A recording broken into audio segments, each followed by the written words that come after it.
Good evening. I am Kim Melnick, Chair of the School Board of the City of Virginia Beach, and I hereby call this meeting to order at 6 o'clock on this 28th day of May 2024. And wow, thank you to everyone who's joined us here to celebrate your children. We appreciate it, and thanks to those online who have also joined us this evening. At this time, I will ask Madam Clerk to announce the roll. Thank you, Madam Chair. Present in the school board chamber are Chair Melnick, Vice Chair Franklin, Miss Anderson, Miss Brown, Mr. Callen, Mr. Culpepper, Miss Kendrick, Miss Manning, Miss Owens, Miss Riggs, and Miss Weems. Thank you. Please join me in observing a moment of silence.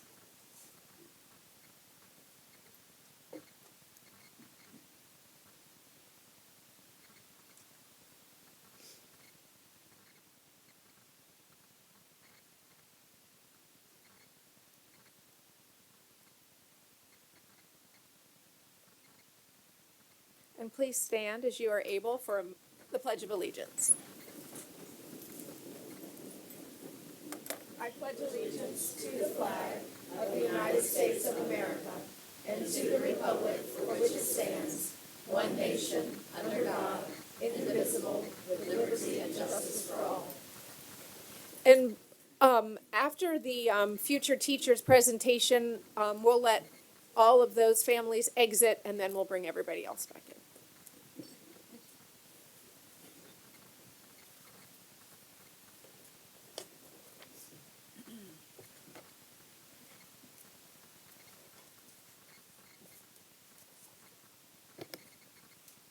Virginia Beach Future Teachers for Tomorrow. There are 39 students from 12 schools.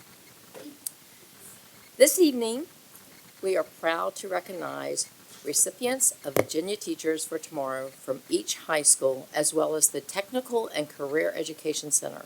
These students participate in either the elective Virginia Teachers for Tomorrow course or the Early Childhood Education program.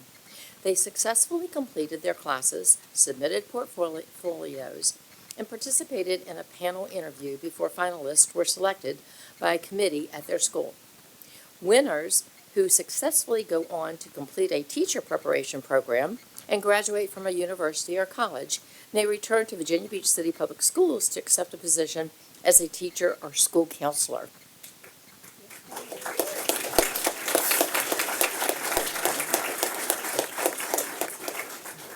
This Grow Your Own program is an opportunity for the division to develop and cultivate new teachers from our very own students. This year, a total of 38 contracts have been awarded. Please.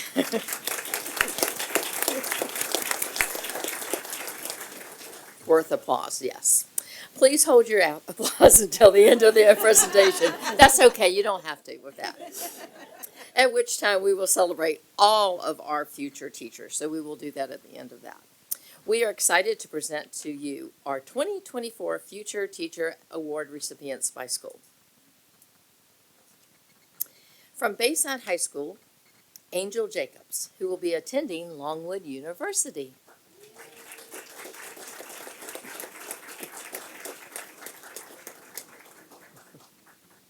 Also from Bayside High, Nevaeh Bell, who will be attending Winston-Salem State University.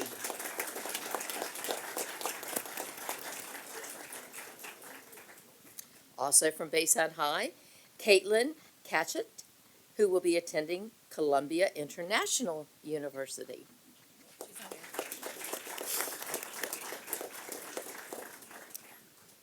Also from Bayside High, Shazaya Jennings, who will be attending Old Dominion University.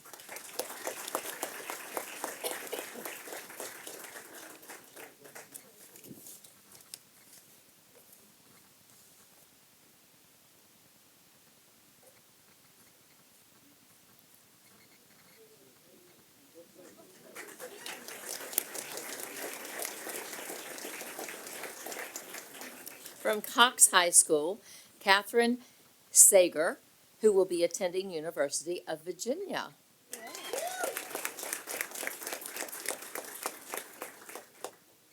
Also from Cox High School, Rachel Fox, who will be attending James Madison University.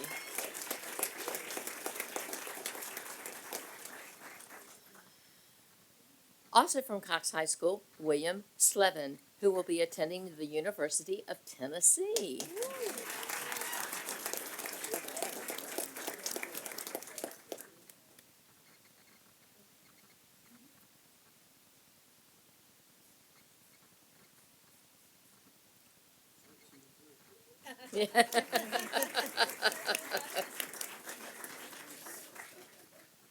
From Green Run Collegiate, Hannah Riffenberry, who will be attending Longwood University.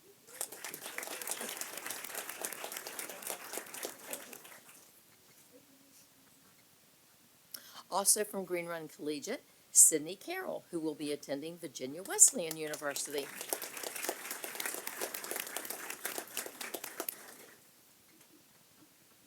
Okay, good.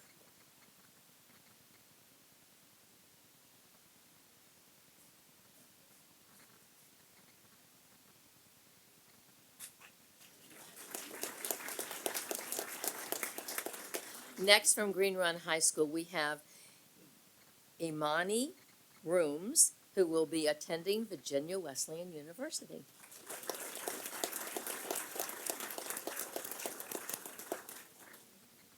Also from Green Run High School, Caden Yakanis, who will be attending Colorado College.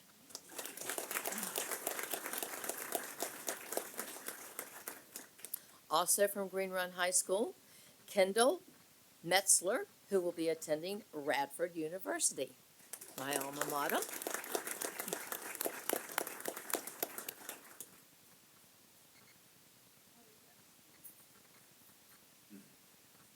Next, from Kellam High School, we would like to recognize Emily Benfield, who will be attending Vanderbilt University.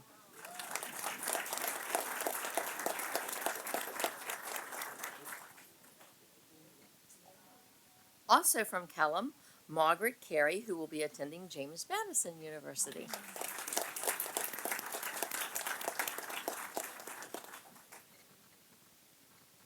Also from Kellam, Ivy Lopresti, who will be attending Old Dominion University.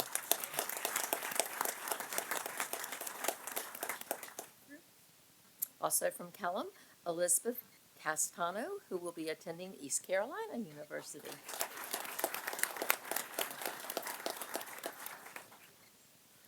Also from Kellam, Maya Bro, who will be attending James Madison University.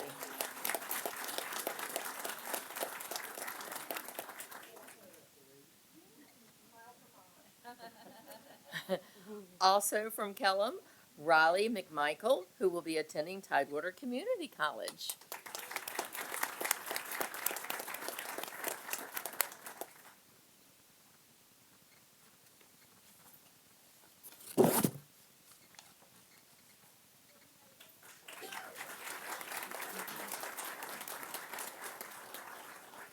From Kempsville High School, please welcome Jaylee Lee, who is undecided.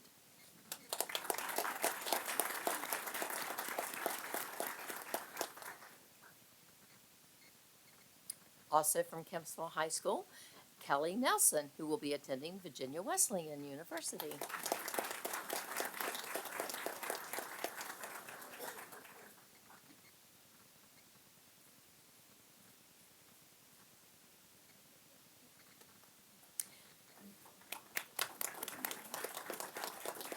Next, from Lansdowne High School, Hannah McCarthy, who will be attending Longwood University.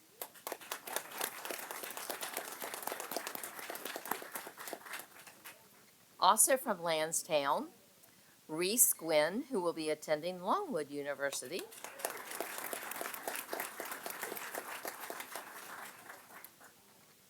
Also from Lansdowne, Finnegan Glomsky, who will be attending Tidewater Community College.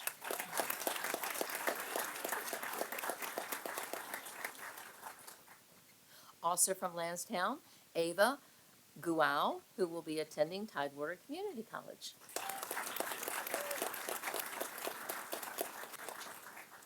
Also from Lansdowne, Jaleesa Joseph, who will be attending Virginia Commonwealth University.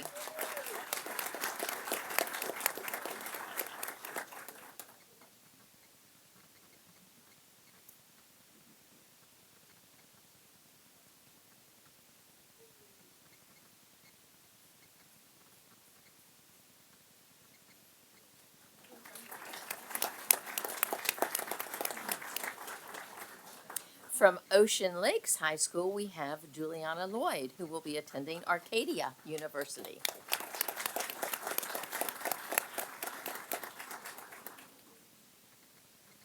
Also from Ocean Lakes, Bailey Pohl, who will be attending Virginia Commonwealth University.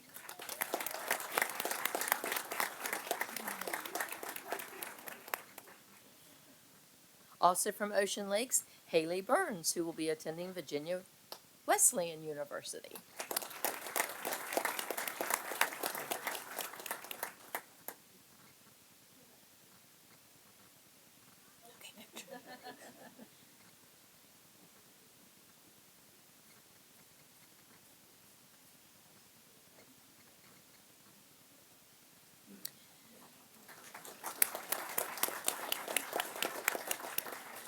From Princess Anne High School, please welcome Mackenzie Short, who will be attending Virginia Wesleyan University.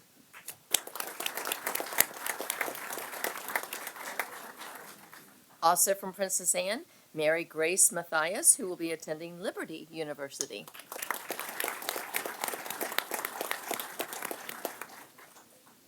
Also from Princess Anne, Olivia Dietz, who will be attending Longwood University.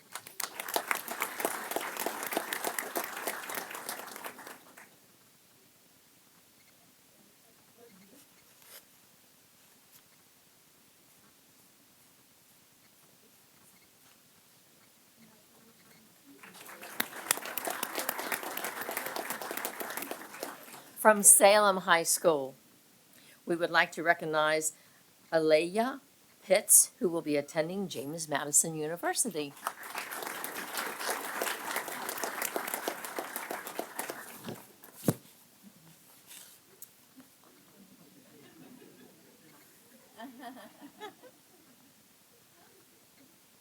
Also from Salem, Riley Severs, who will be attending Virginia Commonwealth University.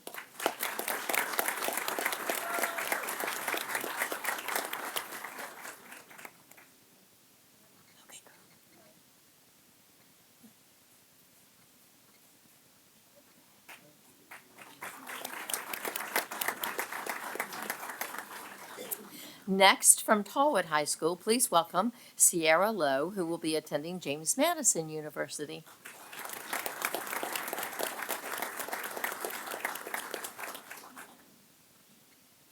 Also from Tallwood High, Haley Patt, who will be attending Virginia Wesleyan University.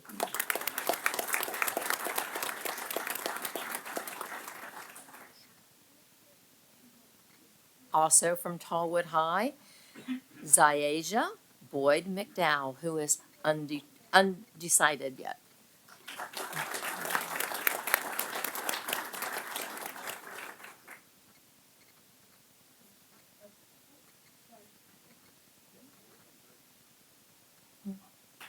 That's. Do we have one more? Okay, it's not on here. I'm sorry. Oh, there we go. Sorry, Jaden. It's me from Tallwood High School, Jaden Crouch, who will be attending Longwood University. We don't want to leave those men out. We need all the males we can get. Sorry, Jaden.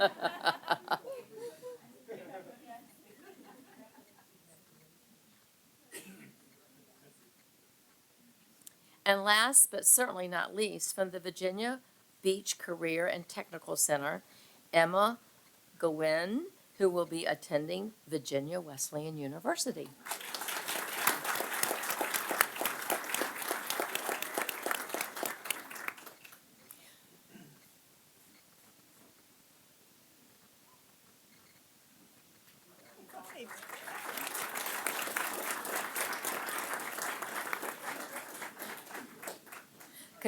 Congratulations to all of these amazing students. We can't wait to see you back teaching in Virginia Beach Public Schools after college.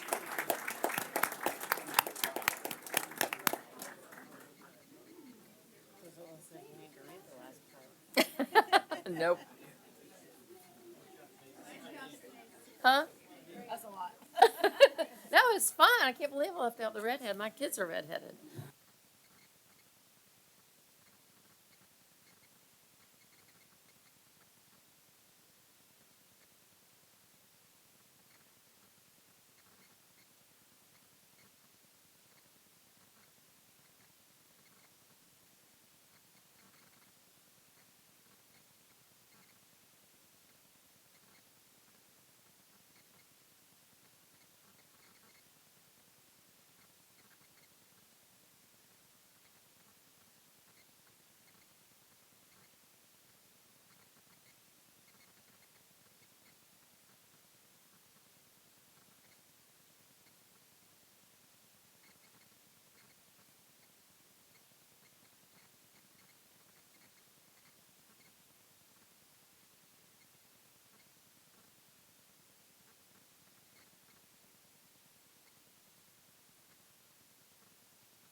Our next recognition this evening is for the Virginia Mathematics Leader of the Year.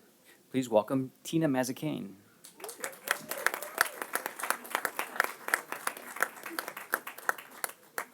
I only had one name. Did I say it right? Yeah, we gotta know. Educators never stop thinking about how they can help all kids define success and prepare for post-secondary life. Tina Mazzacane is an ideal example of a lifelong learner who quietly and consistently works outside her comfort zone to improve her craft, advocates for what is right or what is easy, and makes every decision based on what is best for kids. Ms. Mazzacane recently returned to VBCPS as the secondary math coordinator after working for the Virginia Department of Education. Gleaning insight from her experience at the state level, she has had an immediate and positive impact on her team here at VBCPS. She is highly collaborative, engages in improving her craft daily, and handles challenging conversations with grace and poise that make her an asset to her peers. The Virginia Council for Mathematics Supervision rightfully named her the Virginia Mathematics Leader of the Year. Congratulations, Ms. Mazzacane.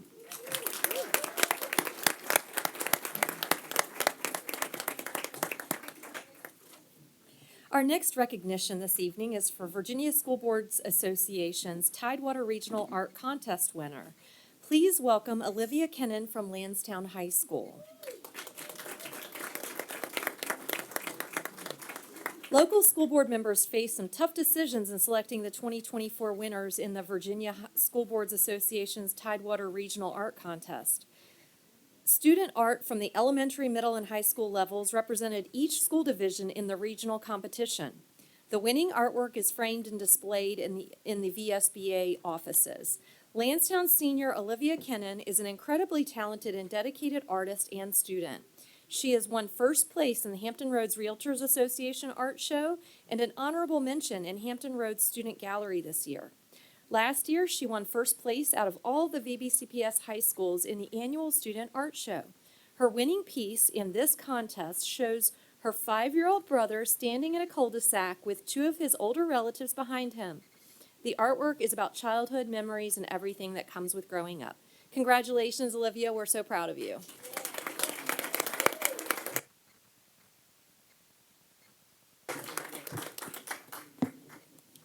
Our next recognition this evening is for the Top 20 Under 20 Awards given by the Hampton Roads Workforce Council. Please welcome 3 of our student winners. These awards recognize emerging young leaders in the areas of workforce, entrepreneurship, and community service. Madeline Lane and Aaron Sutton are juniors at Kempsville High School, enrolled in the Entrepreneurship and Business Academy. Smit Kothari is a freshman at Ocean Lakes High School.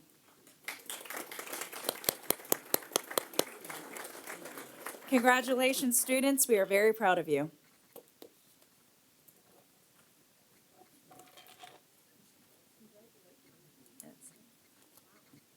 Our next recognition this evening is for the VBCPS Digital Citizenship Contest winners.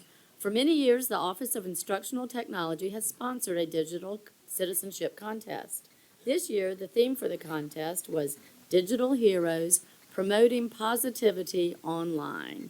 We are excited to announce the winners. Please come forward as you are called. From Trantwood Elementary, 2nd grader Rowan Pope.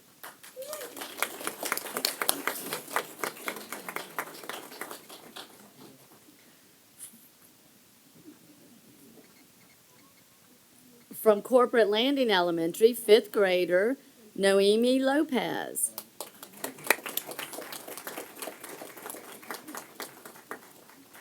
From Independence Middle School, 7th grader Jakia Morris. 8th grader Katie Wilkins. And 8th grader Stella Swartz.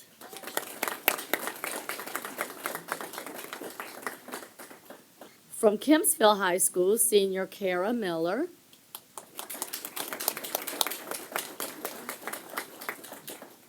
And our judges' choice winners for the district are 7th graders Parker Phillips and Kayla Marie Pagdican from Virginia Beach Middle School.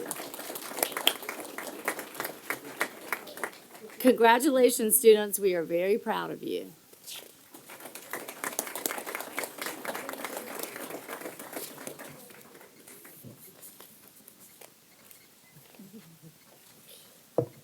Our next recognition this evening is for winners of the first ever district-wide podcast contest. This year, our theme for the contest was Elevate Your Voice. Students showcased their creativity producing short podcasts. These podcasts weren't just about sound. They were platforms for sharing knowledge, inspiring others, and entertaining audiences. Winners, please come forward as you are called. From Tallwood Elementary School, 5th grader Michelle Pierce. 5th grader Scarlett Coakley. 5th grader Lila Nash. And 4th grader Addison Headley.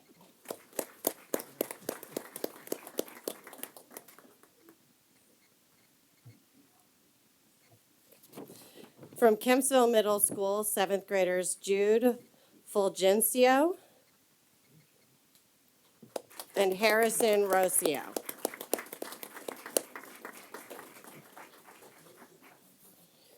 And from Tallwood High School, freshman Kalina Botello.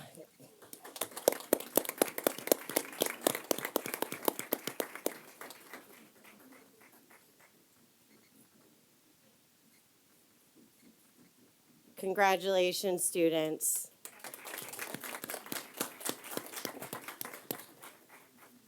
Our next recognition this evening is for first place winners in the Future Business Leaders of America competition.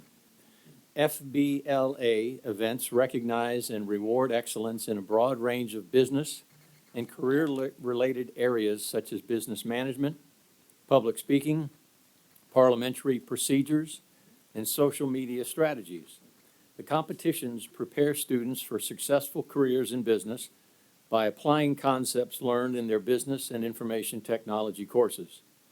To earn a first place award, students demonstrate expertise in a role-playing scenario, providing feasible solutions to a plan developed by the students, demonstrating confidence, poise, and assertiveness during their presentation, or by earning the highest score on a 100 multiple choice question assessment.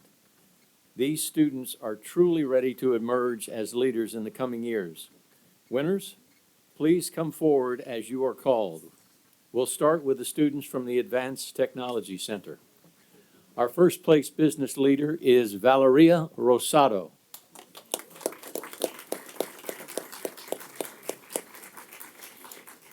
Our winners in Management Information Systems are Elliot Clevenger, David Dees, and Andrew James.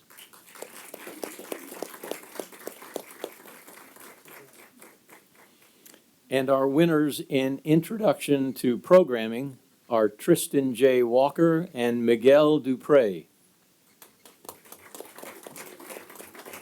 Congratulations, ATC students. We are proud of you. Next, from First Colonial High School, our winners in Introduction to Event Planning are Serafina Cotton, Megan Locke, and Elise Mann.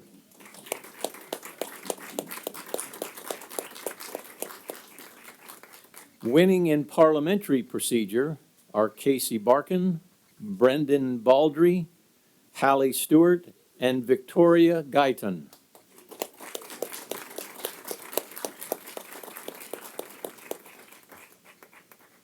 Our winners in the Partnership with Business category are Lily Rouse, Heibai Cyril, and Sophia Scoville. Lily Rouse was also a first place winner in Introduction to Public Speaking. Congratulations, First Colonial students. We are very proud of you. Next, from Lansdowne High School, our winners in Business Management are Anshika Singh, Colin Berry, and Dylan Myers. Our computer problem-solving winner is Tristan Figueroa Reed. Winning in Insurance and Risk Management is Forrest Pham. And our winner in Journalism is Andrew Valdez. Congratulations, Lansdowne High School students. We are proud of you. From Princess Anne High School, our winner in UX Design, if that's how that's pronounced, or unless you say UX, but I doubt you say UX. But nonetheless, is Victoria Yu. Our winner in Spreadsheet Applications is Javier Hamilton. Congratulations, Princess Anne students. We are proud of you. Okay, our next recognition this evening is for our always amazing Area 5 Navy Junior ROTC champions. Please welcome the cadets from Green Run High School.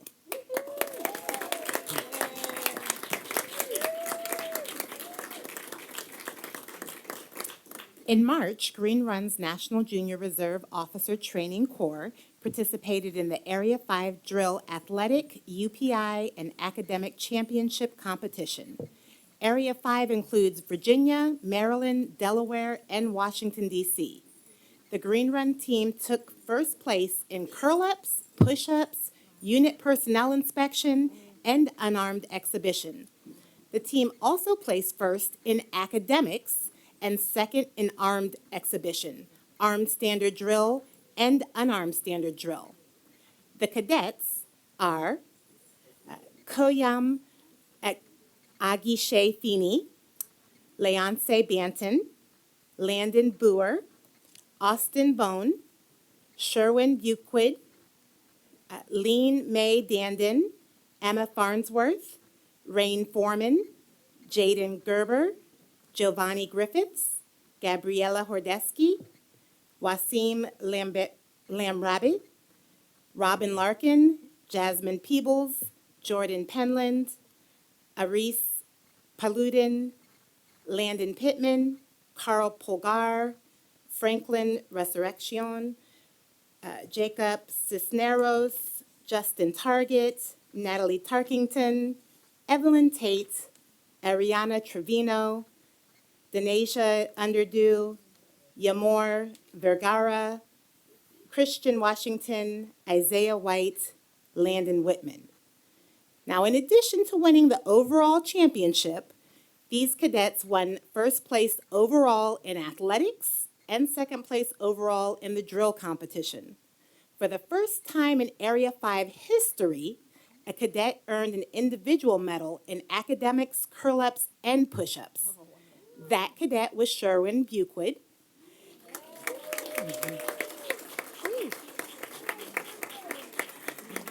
These cadets are led by Commander Curtis Brown and First Sergeant Felix Robles.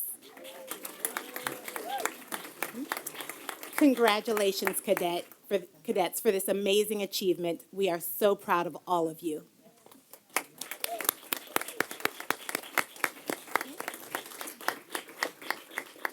And this concludes the school board recognitions for this evening.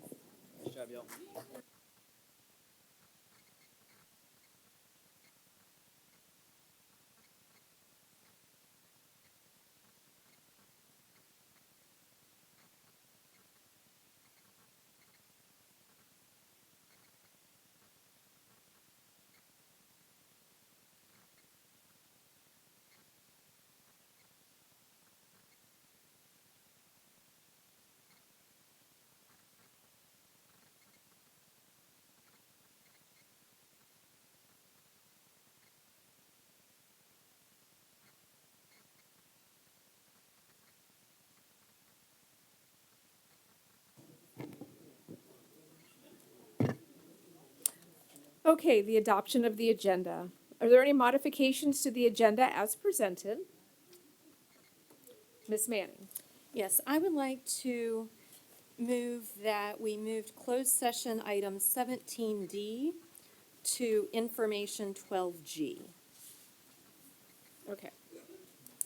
Just a moment. I just wanted Mrs. Linetti to be right here for that.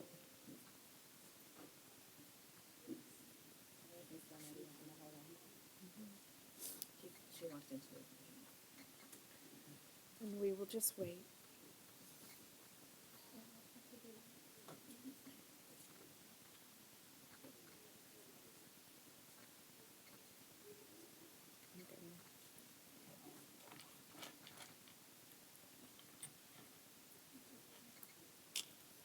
Okay, so we've had a motion to move closed session D to information G.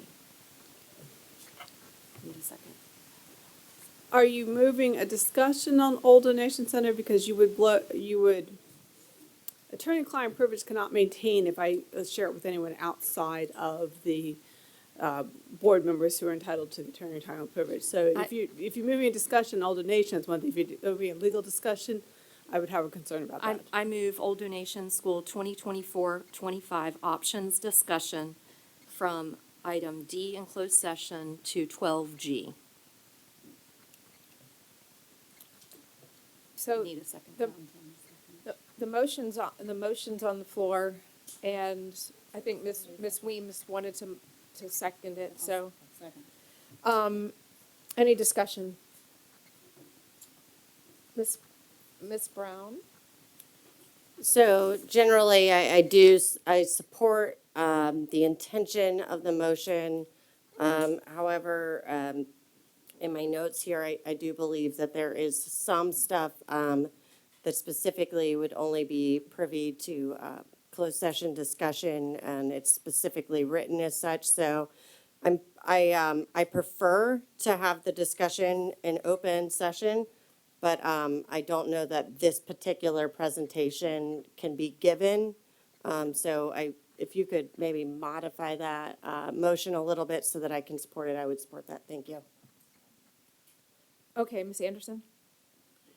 While I understand the reason for my colleague asking this to be moved for information, because obviously there are things that we need to be able to talk about publicly. I get that. But there are also things in that we're going to be privy to during closed session that our attorney can give us, information that our attorney can give us that cannot be disclosed publicly at this time. So I would ask that this motion fail, because I do believe we do need to go into closed. However, if it does pass, I think we still need to have some information about, about this topic done in closed as well. Okay, so the board just cleared, and I'm trying to remember who is next. Ms. Owens. Thank you. I am in favor of the idea of transparency. I think that that's important from us as a board. However, I feel like the public deserves notice when we're going to have a discussion like this.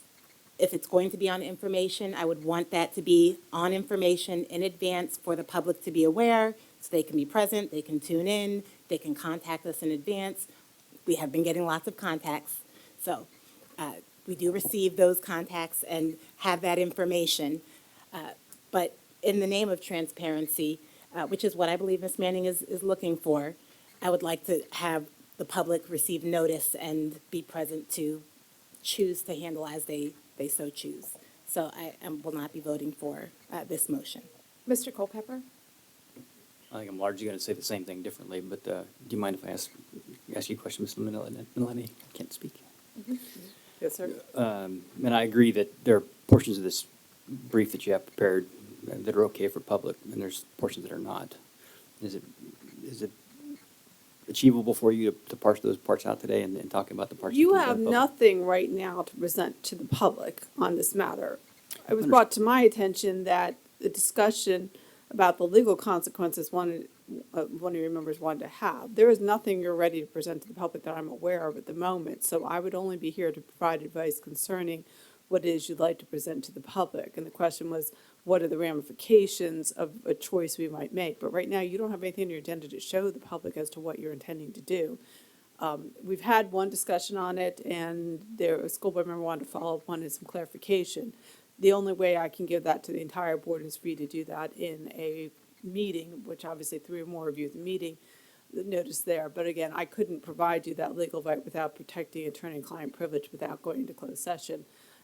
There is no specific motion that I'm aware of. I was asked to be here to provide legal advice concerning potential options for you so that you can make a decision that can come to the public. Okay, so in other words, the options that are presented in there are your legal perspective of what the options might be, and they're not ones that were presented by somebody else for you to analyze. Correct. Is that correct? Okay, thank you. Ms. Weens?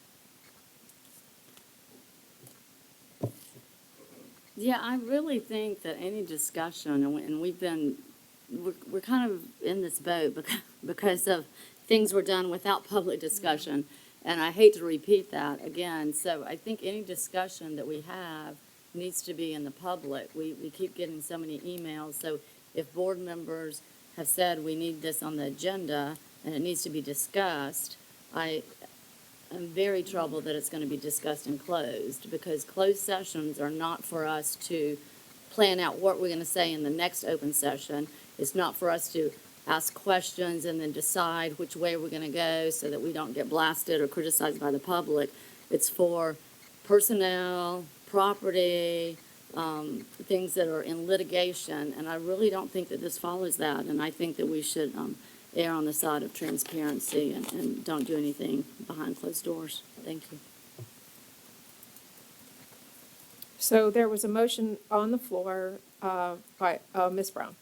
Sorry, I'd like to make a substitute motion, if I can.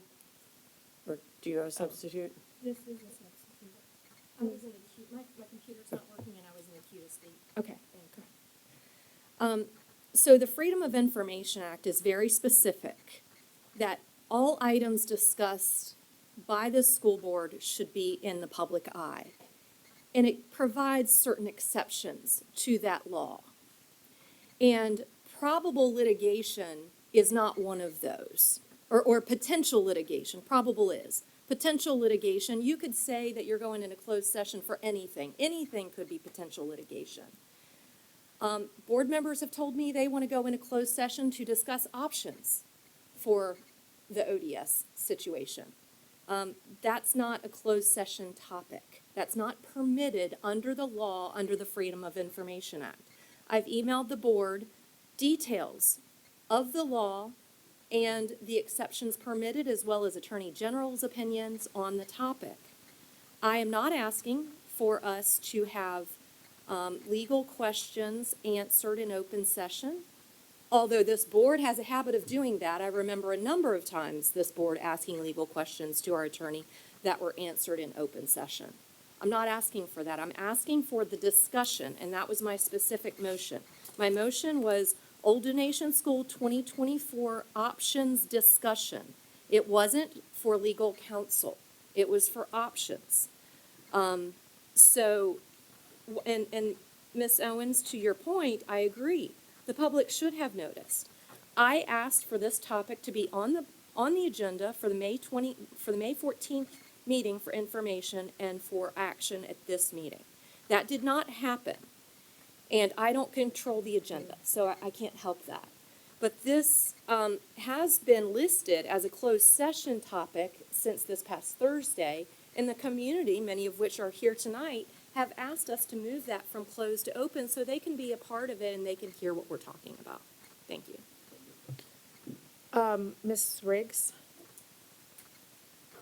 So, Ms. Linetti, you've stated we don't have anything to present.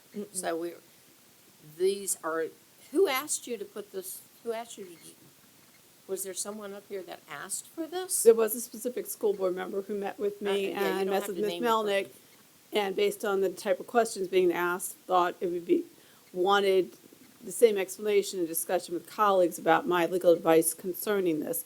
And I do want to clarify, the attorney-client privilege is one of the oldest privileges recognized by law. It is an absolute right from a client to have that ability to meet with their client, with their attorney and the client, and not have that open to the public.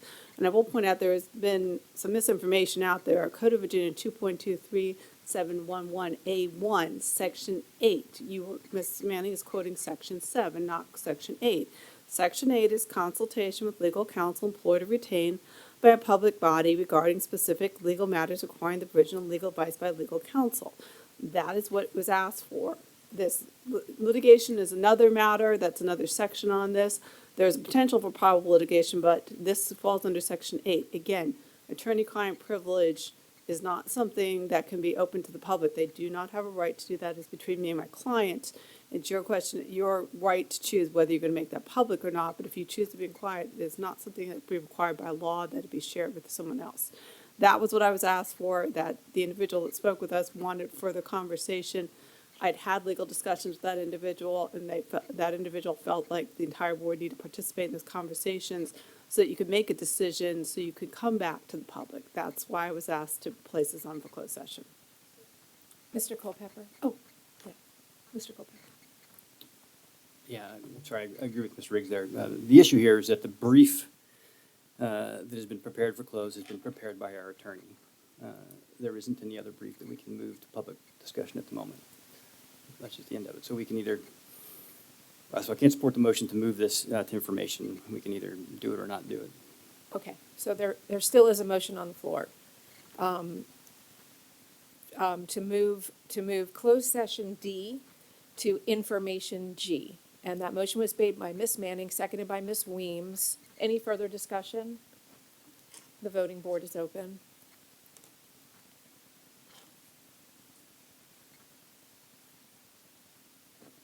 So, Madam Chair, there were 2 ayes and 9 nays, so the substitute motion did not pass. Okay, thank you. All right, now we have to go back and vote on the agenda as presented. Can I have a motion for that, please? Motion by Ms. Owens, seconded by Ms. Brown. Any discussion? Seeing none, the voting board is open.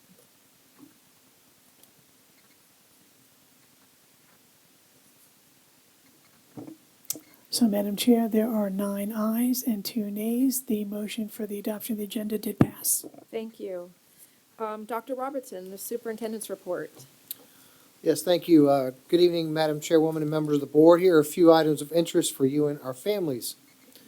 As you know, I meet regularly with a group of teachers from each level as part of the Superintendent's Teacher Advisory Committee. Throughout the year, they have shared successes and challenges in their schools and classrooms. The feedback they provided was invaluable and helped division leadership make adjustments in real time to support teaching and learning. Earlier this month, we reviewed our year of work over some cake to show committee members how much their voice matters. I also want to thank the Teacher Forum Leadership Council and the Teacher Assembly for providing invaluable input to division leadership this school year.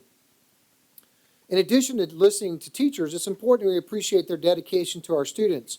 Our school communities are doing a great job celebrating Teacher Appreciation Month. Here are some images of teachers being honored as part of our new VB Schools Hero campaign. I'd like to thank our community partners, volunteers, and PTA members for showing the love for our teachers. A special shout out goes to the businesses that provided gift cards and certificates to all of our schools. Fuddruckers, Superheroes Ice Cream, SK8 House, Coastal Edge, Car Spa, and Nando's.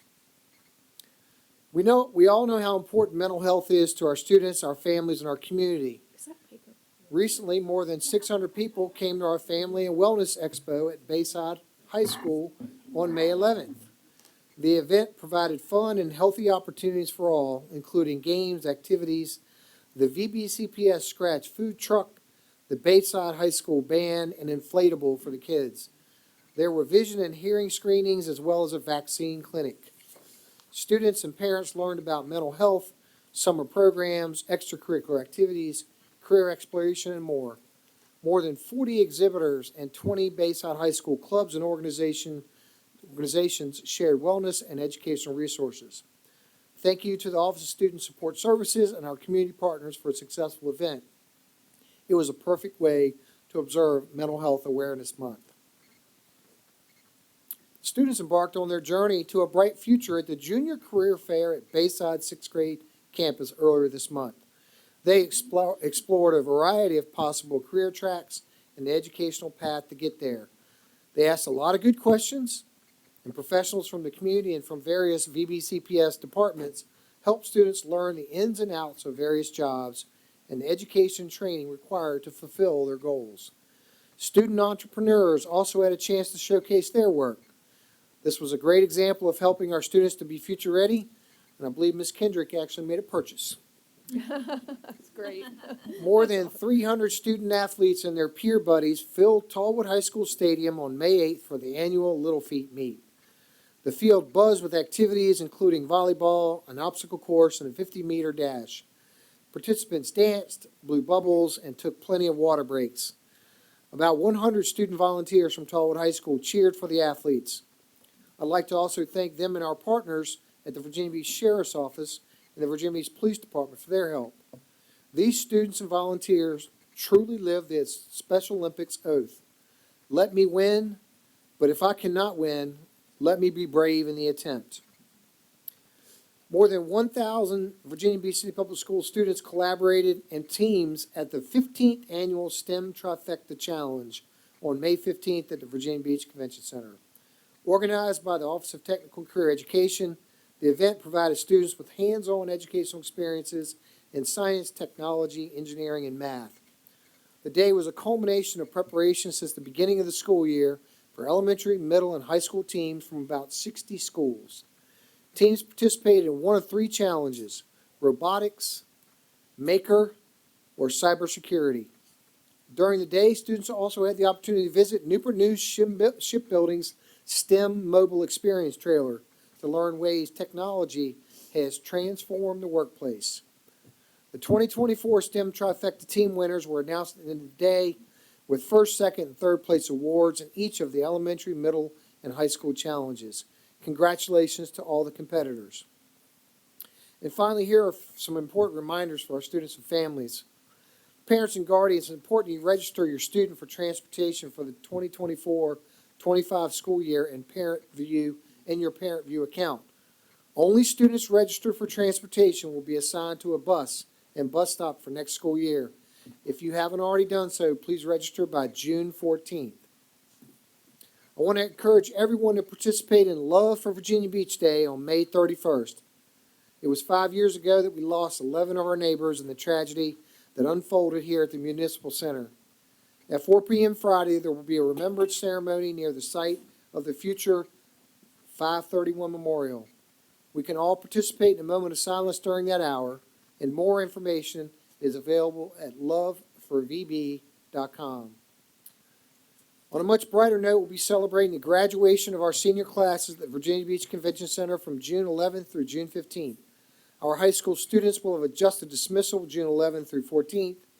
And although we look forward to a summer of fun and educational programs here at Virginia Beach City Public Schools, we still gladly put a circle and a star around the last day of our school year calendar, which is Friday, June 14th. Thank you, Madam Chair. This concludes my report. Thank you, Dr. Robertson.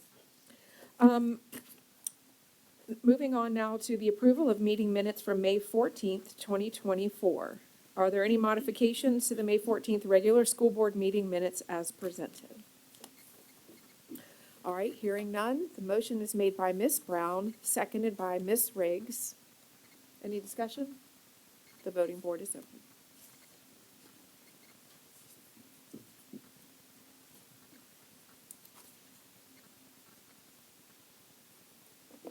So, Madam Chair, we have 7 ayes and 4 abstentions, so the motion did pass for the approval of the minutes. Okay.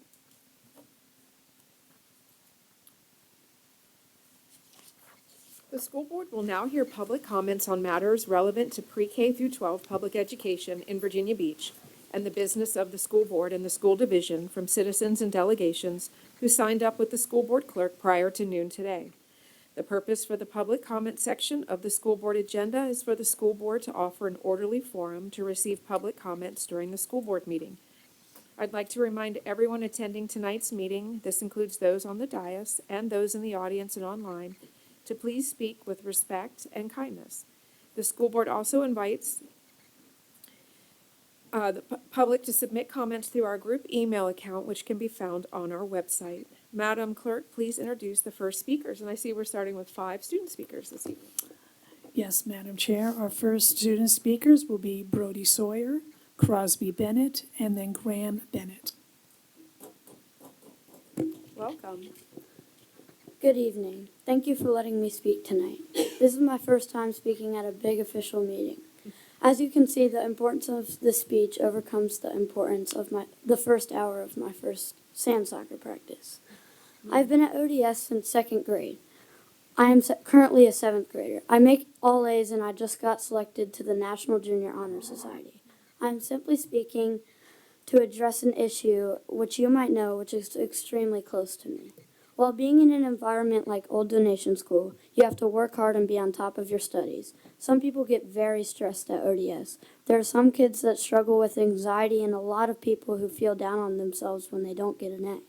When thinking about who should attend ODS, it is really important that the committee thinks about who will have a good experience. That is why I did not believe it when I found out that children were selected by a wheel spinner. I thought about how I would feel if I were unfairly not selected to attend ODS by a wheel spinner. My little brother was part of the group that was unlucky in the wheel spinner. When I first heard my dad talk about this last year, I kept it quiet, but wondered if it was actually true. I felt that adults rarely make mistakes. At once, I brought up the topic to a few of my ODS teachers. Both immediately told me that what I was saying was incorrect. Afterwards, I reassured them that it was true and showed them the email, and both were in true disbelief. The teacher said that this was unfair, would not follow the goals set out by Old Donation School. I have learned that everyone makes errors in life, whether accidental or not. I hate telling this story, but one time I changed an answer on a quiz, and Miss Pomerink, my 5th grade teacher, found out. The feeling inside was terrible. My parents made me go admit to her what happened, and it was so hard. However, I felt so much better after I told the truth. I learned that things I do have consequences, and it has made me a better person. I'm not sure why it is hard for our school system to admit they made a mistake and fix it. That is always the right thing to do. In conclusion, I was able to get a fair process, but my brother did not get the fair process, and this is not fair. He probably needs ODS more than me, because he does get in trouble for talking almost every day at school now, which I had done previous to ODS. Although ODS has since changed me, and now I have significantly better self-control. On the other hand, I wish you could give him my spot when I leave 8th grade, but that is not allowed. So I really wish you would do the right thing and make sure kids like him get a fair process. Please, please, please take my thoughts into consideration and follow my path and do what's right, even if it's difficult. Thank you. Our next speaker is Crosby Bennett, Graham Bennett, and then Jensen Bruno.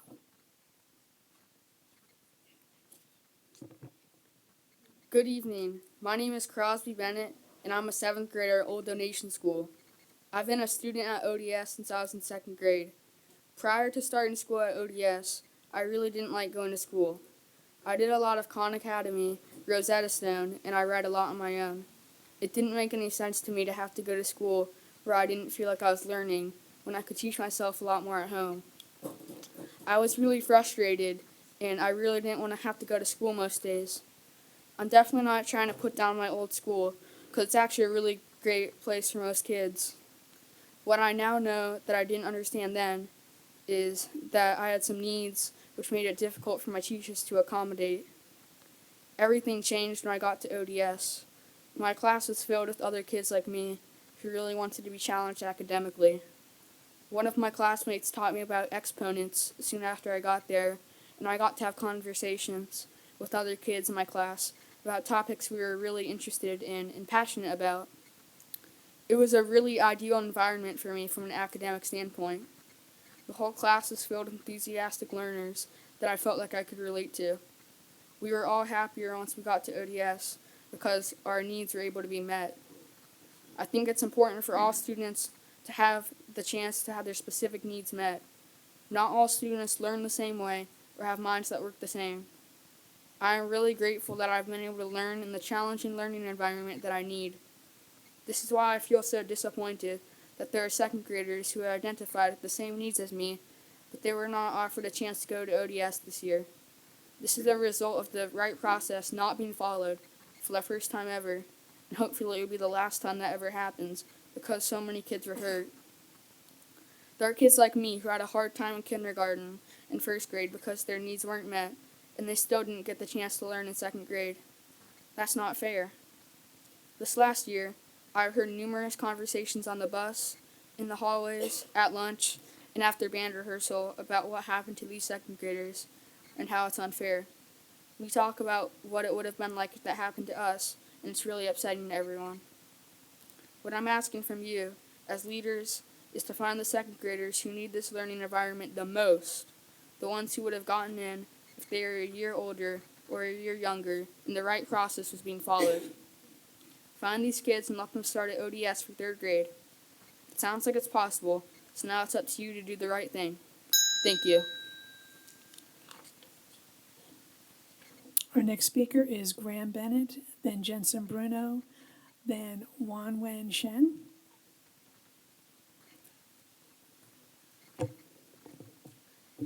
Hello, my name is Graham Bennett, and I'm a 5th grade student at Old Donation School. At ODS, we have an honor code that is a really important part of our school. The honor code says, "I will have the courage to act with integrity, choosing to demonstrate honesty, responsibility, self-control, and respect in our words and actions. My sister is a second grader at ODS, and she was recently recognized for having integrity out of all the students in her class. This got me thinking about the importance of integrity. Integrity means to always do the right thing, even when nobody's watching. The reason I'm bringing this up today is because I know that you all have a really important decision to make about whether or not you really show care for the rising third grade students of Virginia Beach who would have gotten into Old Donation School if the right process was used last year. Everyone is human, therefore we all make mistakes. I know I sure do. Though, the real display of integrity is what you decide to do about it afterwards. Right now, there's a chance to make all of this right. I hope you lead by example and demonstrate integrity by adding an additional third grade classroom to Old Donation School for the next school year. Thank you for your time. I hope you take this into consideration. Our next speaker is Jensen Bruno, then Wang Shanshan.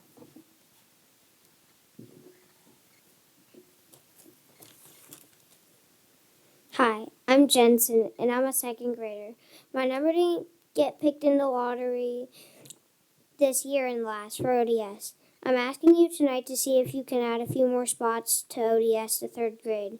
In school, we learn about responsibility and integrity, which is doing what's right when it's hard and when no one is watching. My teachers told me to be a leader, and I'm asking you as leaders to act with integrity, to fix mistakes and to add spots to third grade even if it's hard. One day I hope to be future president and lead by example. Thank you for your time.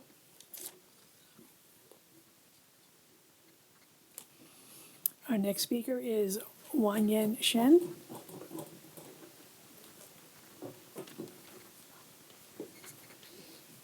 Dear school board members, my name is Ren Wen. I am a second grader. I love math and science. I didn't get a seat in the lottery. I got a very high scores in first and second grade. I hope I can go to ODS in third grade. My mom told me to not give up hope.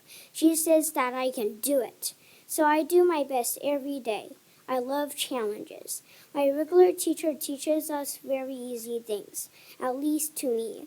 I try hard to not lose my temper until the end of the school year. Thank you for your time.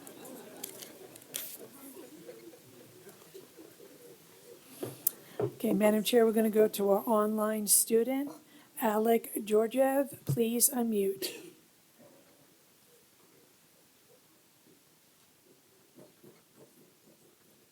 Hello? Yes, go ahead, Alec. Dear School Board, my name is Alec and I am a 6th grade student at ODS. I have a sister, Galia, who did not get a spot at ODS last year. She got the highest score, but she wasn't picked in the lottery for first graders. This year, she was again rated as a top student, but she still didn't get in because of bad luck and limited seats. My parents were told that a lot of students applied last year, making it very competitive. It's sad, and some top students who need to be at ODS were not accepted. It's unfair that luck decides who gets in and who doesn't, since there are tests and recommendations. I know my sister well, and I agree with their teachers that she is an excellent student, and her application is perfect. She shouldn't miss out because of something that isn't her fault. Last year, when I told my teacher at ODS that my sister didn't get in because she was not selected in the lottery, she said there was no lottery for ODS, and it must be a mistake. It turned out that both things are true. There was a lottery and there was a mistake in the rating system, and both were not approved. My teachers and parents always say that mistakes should be fixed, even if it's hard. I hope you can fix this mistake and use the extra space in the building for these students.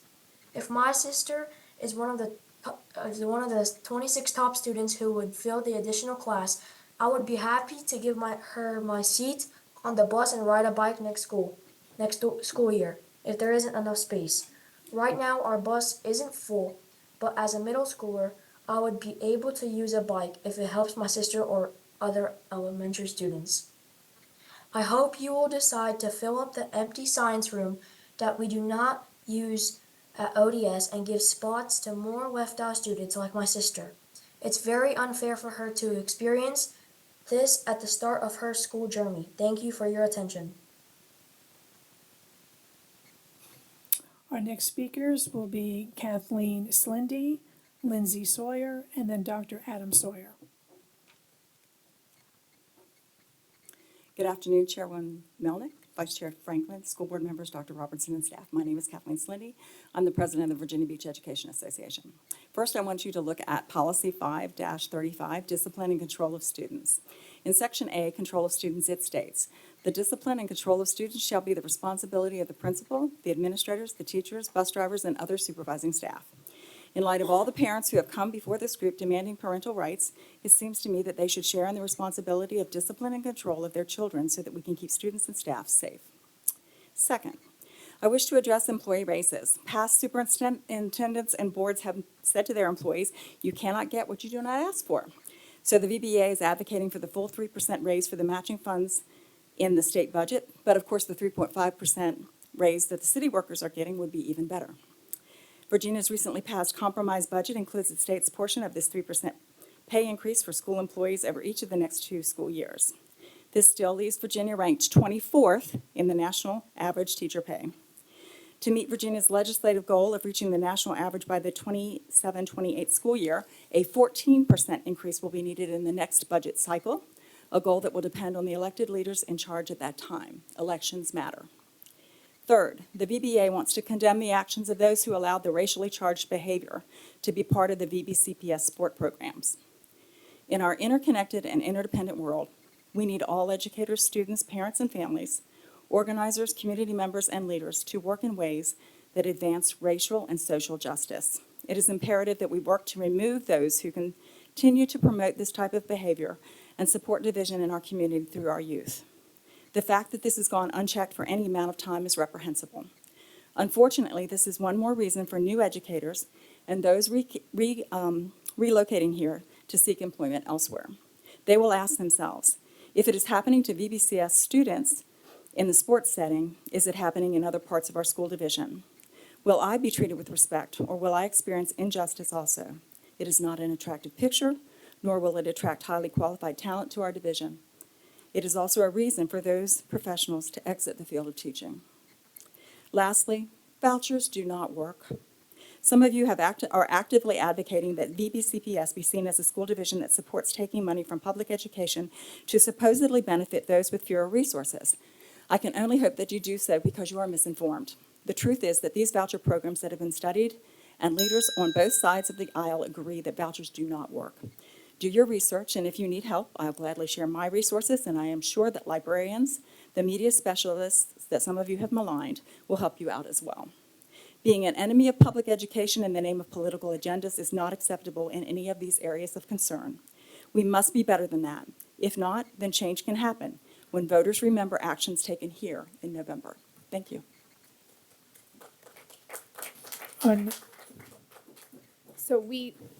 Thank you. I appreciate the applause, but in here we do not applaud, so just a little of that would be great. Thank you. Our next speaker is Lindsay Sawyer, Dr. Adam Sawyer, and then Wayne Russell. Can I correct the record? Adam Sawyer is not speaking. Sorry, he had to get called in. Thanks. Good evening, Dr. Robertson, Chair Melnick, and other members of the school board. Thank you for allowing me the opportunity to speak tonight. Today I spent my morning when I was supposed to be working looking up the role of our school board, and specifically it states, the school board's role is to see that the school laws are properly explained, observed, and enforced. I want to remind this board that you almost unanimously opposed a full lottery, like our children experienced, and then almost unanimously opposed the scale and consensus score that our children experienced. So these kids went through an unimproved process that was not approved after the fact. Is the response of the board to make changes for future children, but to do nothing for the ones that were negatively affected? About a month ago, when my son was applying to NJHS, he was explaining to me how the teachers rate his application on the 4 or 5 different components, and then those with the highest scores eventually get inducted into the NJHS. But then after a few minutes of thinking, he asked me, Mom, what happens if they like change it to a lottery? And they might really do that because they might think there's a lot of kids at ODS and they might not have enough spots. And it was a question I had not expected, but I told him it's unlikely to happen because that's really not the process. But then he looked at me and stated, but that's exactly what happened with my brother at ODS. They didn't tell anyone and they changed it. He asked me if I can check if it's a lottery if he doesn't get in. His logic is exactly right, though. A scientist I like, Robert Hyland, once said, it seems that any rule that is not enforced and is never ultimately enforced weakens all other rules. And this is true. A path in which our school board turns a blind eye without any remedy for those negatively affected creates complete distrust in our system. My neighbor who teaches in VBCPS, she knows a lot about this scenario, said to me yesterday, Lindsay, this would just mean the system is broken, and I do worry about that. I urge you to remember your duty to enforce rules so we can have a democratic, fair school system. This means reevaluating any student who experienced an unapproved process and are interested in attending ODS. It means choosing the students with the highest need from that group combined with students that applied this year. Adding seats is exactly what VDOE has asked you to do. Dr. Plucker recently stated, I agree wholeheartedly that given the current context in Virginia Beach, adding the third grade class is pretty much the best case scenario. Please do the right thing here. Thank you for your time. Our next speaker will be Wayne Russell, Courtney Jacobs, and then Chung Fang Lee. Hello, my name is Wayne Russell, and thank you, school board, for hearing me. Like our little friend here, I do not lose my temper till the end of the year either. This I wanted to tell you is the seatbelt lock that we have on the school bus drivers, which I am, by the way, one of. This seatbelt lock is very hard to put on. It's very easy for a child to take off. What I am proposing is the school board authorize a new kind of seatbelt lock that I found on Amazon. This seatbelt lock, you slip the seatbelt into the lock, the belt goes in, and it's very easy to put on, and it's very hard for a child to get off. The only way to get it off is to insert a plastic key, such as this one, into the slot here, and that releases the seatbelt. The child has no way to release the seatbelt on his own. This seatbelt lock would be much more effective than the current ones we have in use, and I would ask that the school board please approve these seatbelt locks. They are made by a company called GBY Incorporated, and I ask that you would take a look at this. Thank you very much for your time.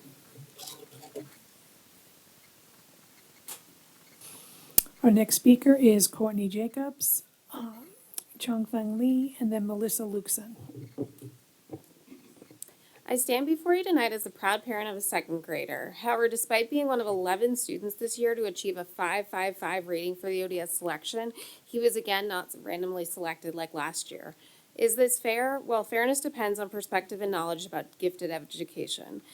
Now, we could attempt to convince parents that ODS is the same as the gifted cluster class. We could assert that the curriculum, school day length, and extracurricular offerings are identical to other schools, but let's be honest, none of that is a reality. As an emergency room doctor, I strive to practice what is called evidence-based medicine. Choices I make don't just happen by chance, on a whim, or because it's the easiest thing to do at the moment. That same model should be applied to education, specifically in educating our gifted. This year, as an unfortunate hobby, I've delved deeply into gifted education, and I'd be happy to share my extensive research with the school board members and with the gifted office. Despite claims, there is no evidence to support the efficacy of the cluster model for gifted students. There is evidence to support a continuation of services. There exists a spectrum of gifted students. Different subsets of gifted students benefit from homogeneous mixing over clustering, and we should focus on educating our gifted population by what current research dictates, not what is easiest or status quo for the gifted office. A standalone gifted school may suit the top percentage of gifted learners, but I am in agreement that alternative models like school within a school and satellite programs should also be considered to enhance gifted education. Neither research nor expert opinions of Dr. Plucker and others support the current model of clustering, especially for profoundly gifted kids. Unfortunately, the gifted office seems intent on maintaining the status quo with the development of the new local plan, devoid of evidence or actual input from stakeholders, GCAC members, or parents. Tonight, I implore you to first rectify last year's ODS admission mistakes, open a third grade class for deserving students needing more than what the cluster can offer, and make decisions for gifted education based on current research and expert guidance when moving forward with a local plan. Let's do what's right for these kids that were subject to the admission mistakes from last year and work on changing gifted education for all of Virginia Beach public schools. We eagerly await this process that can be transparent and brought into public discussion. Thank you. Our next speaker is Chong Feng Lee, Melissa Luxon, and then Jesse Cavalis. Dear school board members, good evening. Thank you for giving me the time to speak. I want to introduce my family briefly. We are new immigrants. My husband is an active duty member, currently serving in the United States Navy. My daughter is a second grader. She got both 99th percentile at COGAT and NAAT test last year, but she didn't get in ODS. We all know that the selection was not followed 5-year local plan and not selected top students last year. We spent a whole year to ask why. Why my child got the highest score but not getting ODS, but the children got lower scores get in ODS. That's not fair. We are waiting for the solution for our children a year. It is not fair to just look ahead and forget these children. How to let the children have had a disheartening experience? They are just 8 years old. They need to be encouraged, not discouraged. My child applied to ODS this year again and received a perfect rating of 555, which justified the frustrations of being left out last year. If the process was followed, she would have been accepted. Today, I'm asking for adding a third class or add some seats for top students who did not get in ODS last year. They deserve to go to ODS to meet their needs. School board members, you are educators and you are parents. We all have same goal to put the children first. When I was hearing my daughter speaking, I'm crying. You know how hard it is with the school year. She likes challenges, but she doesn't have challenge at school. I always encourage her. But you know the children, they need courage and confidence. They need to exercise their brains, so they need time. I appreciate your attention and effort. Thank you for your responses to my emails and messages. Thank you for your time. Our next speaker is Melissa Luxon, Jesse Cavalis, and then LaTanya Robertson. Good evening. For a majority of white Americans, we understand that racism is wrong, but talking about racism is worse. The stories I've heard from parents, current students, and former students of VBCPS are filled with racist bullying. The recent story about the Kempsville baseball team was not surprising, making me sad and disgusted. I am very disappointed that I have not seen any board member make a public statement about this incident. Courage seems to be lacking among elected officials these days. Dr. Robertson, if your failure to issue a statement immediately after the investigation concluded is indicative of your ignorance of institutionalized and interpersonal racism, then I hope you learned something tonight. This is not, we cannot just address Kempsville and move on like I know you want to do.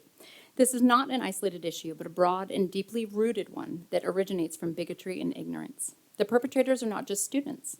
When teachers, coaches, counselors, and administrators ignore and do not admonish microaggressions, they perpetuate the pervasive nature of covert racism that happens in front of them every day in every school in Virginia Beach. A local parent told me that when the Black Student Union formed at Kempsville High School, parents and students wrote vile things about it online, and the kids were getting harassed in the hallway and asked questions like, would it be racist if we started a white supremacy club?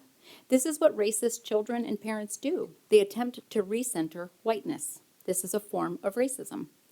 When we think of racism, we often envision overt acts of hate, explicit slurs, discrimination, or violence. However, racism can also be subtle and insidious, manifesting in ways that are less visible but equally damaging, and it often goes unchecked. VBCPS should host a town hall inviting families citywide to have an open and honest discussion about how racism impacts the lives of our students and harms our community. A zero tolerance policy needs to be enacted for microaggressions, and educators and students need to understand what that looks like so they can identify it immediately and stop it with the enforcement of disciplinary action. I find it ironic that we're here tonight talking about racism on the same night that MAGA school board members will be discussing their support for taxpayer money for private education, vouchers, and tax credits.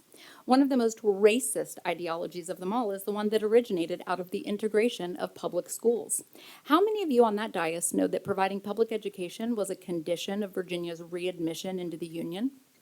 Did you know that over 500 schools were closed across Virginia after the Brown v. Board decision because they refused to integrate?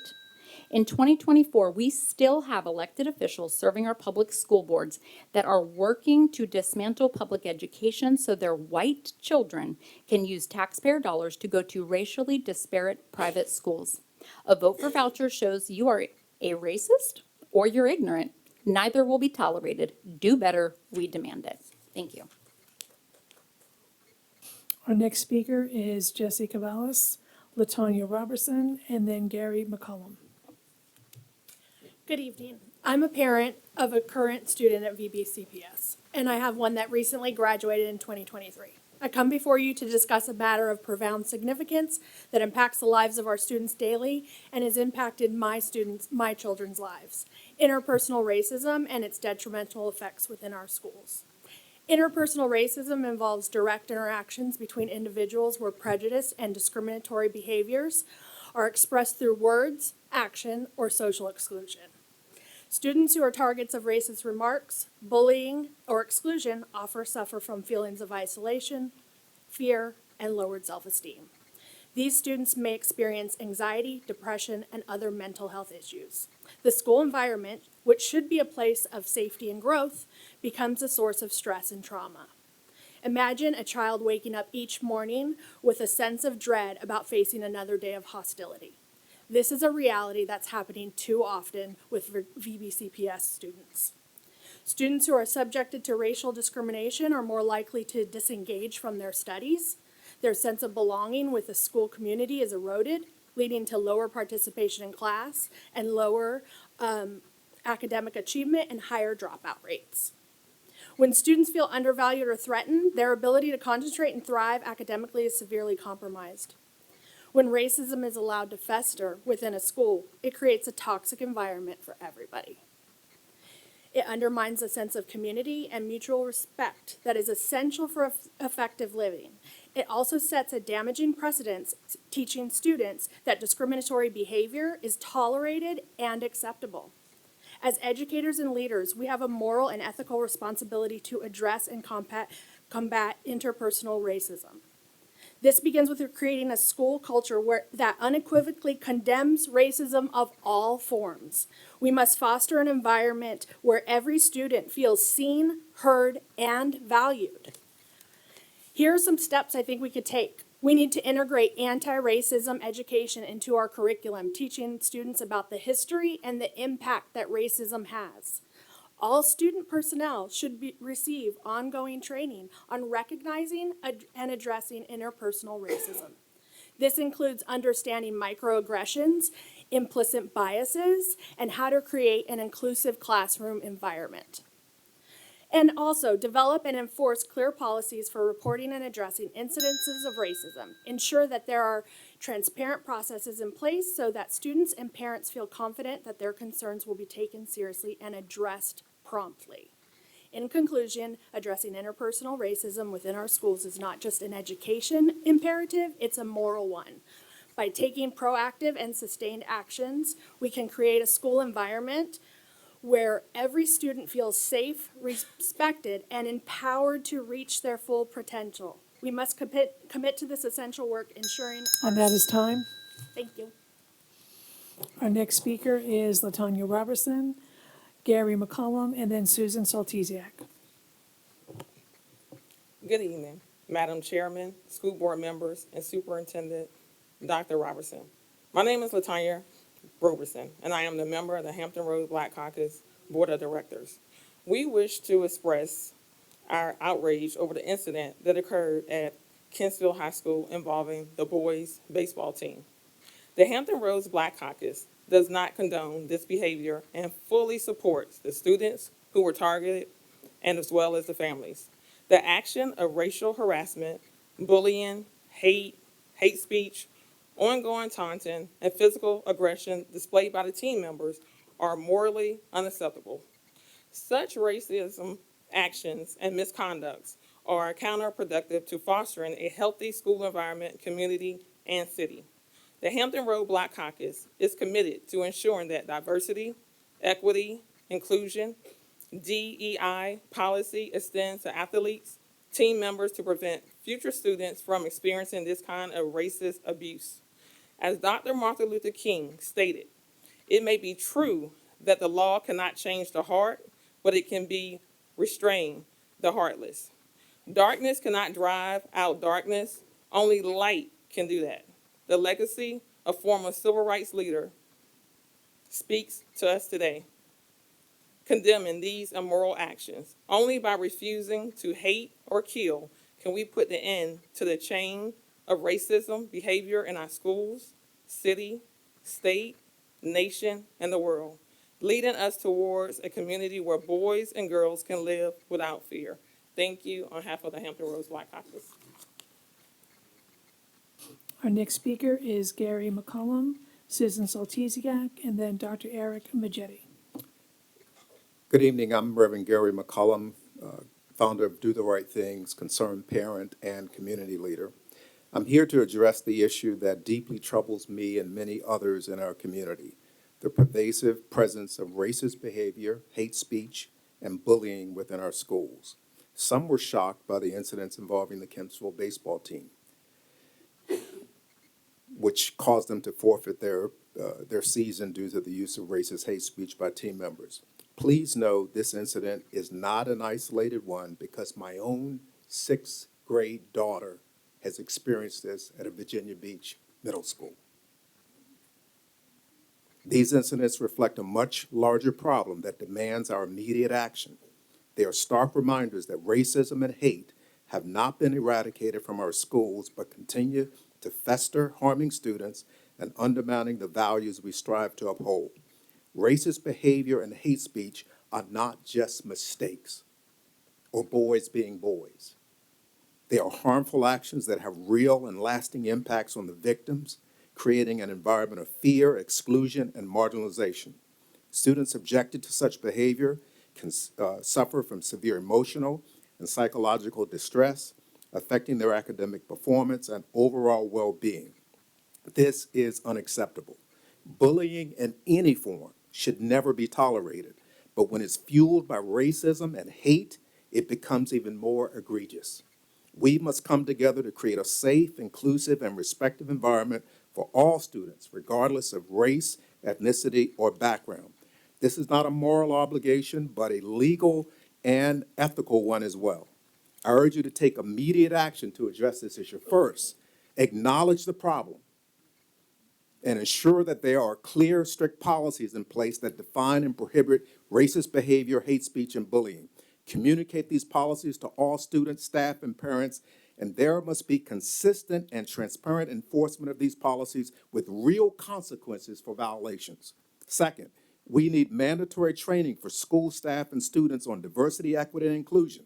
This training should educate our school community about the harmful effects of racism, hate, promoting understanding and empathy, and providing tools for recognizing and addressing discriminatory behavior. Third, we need to support victims of bullying and hate speech with counseling services, safe reporting mechanisms, and a commitment to taking every report seriously and responding promptly.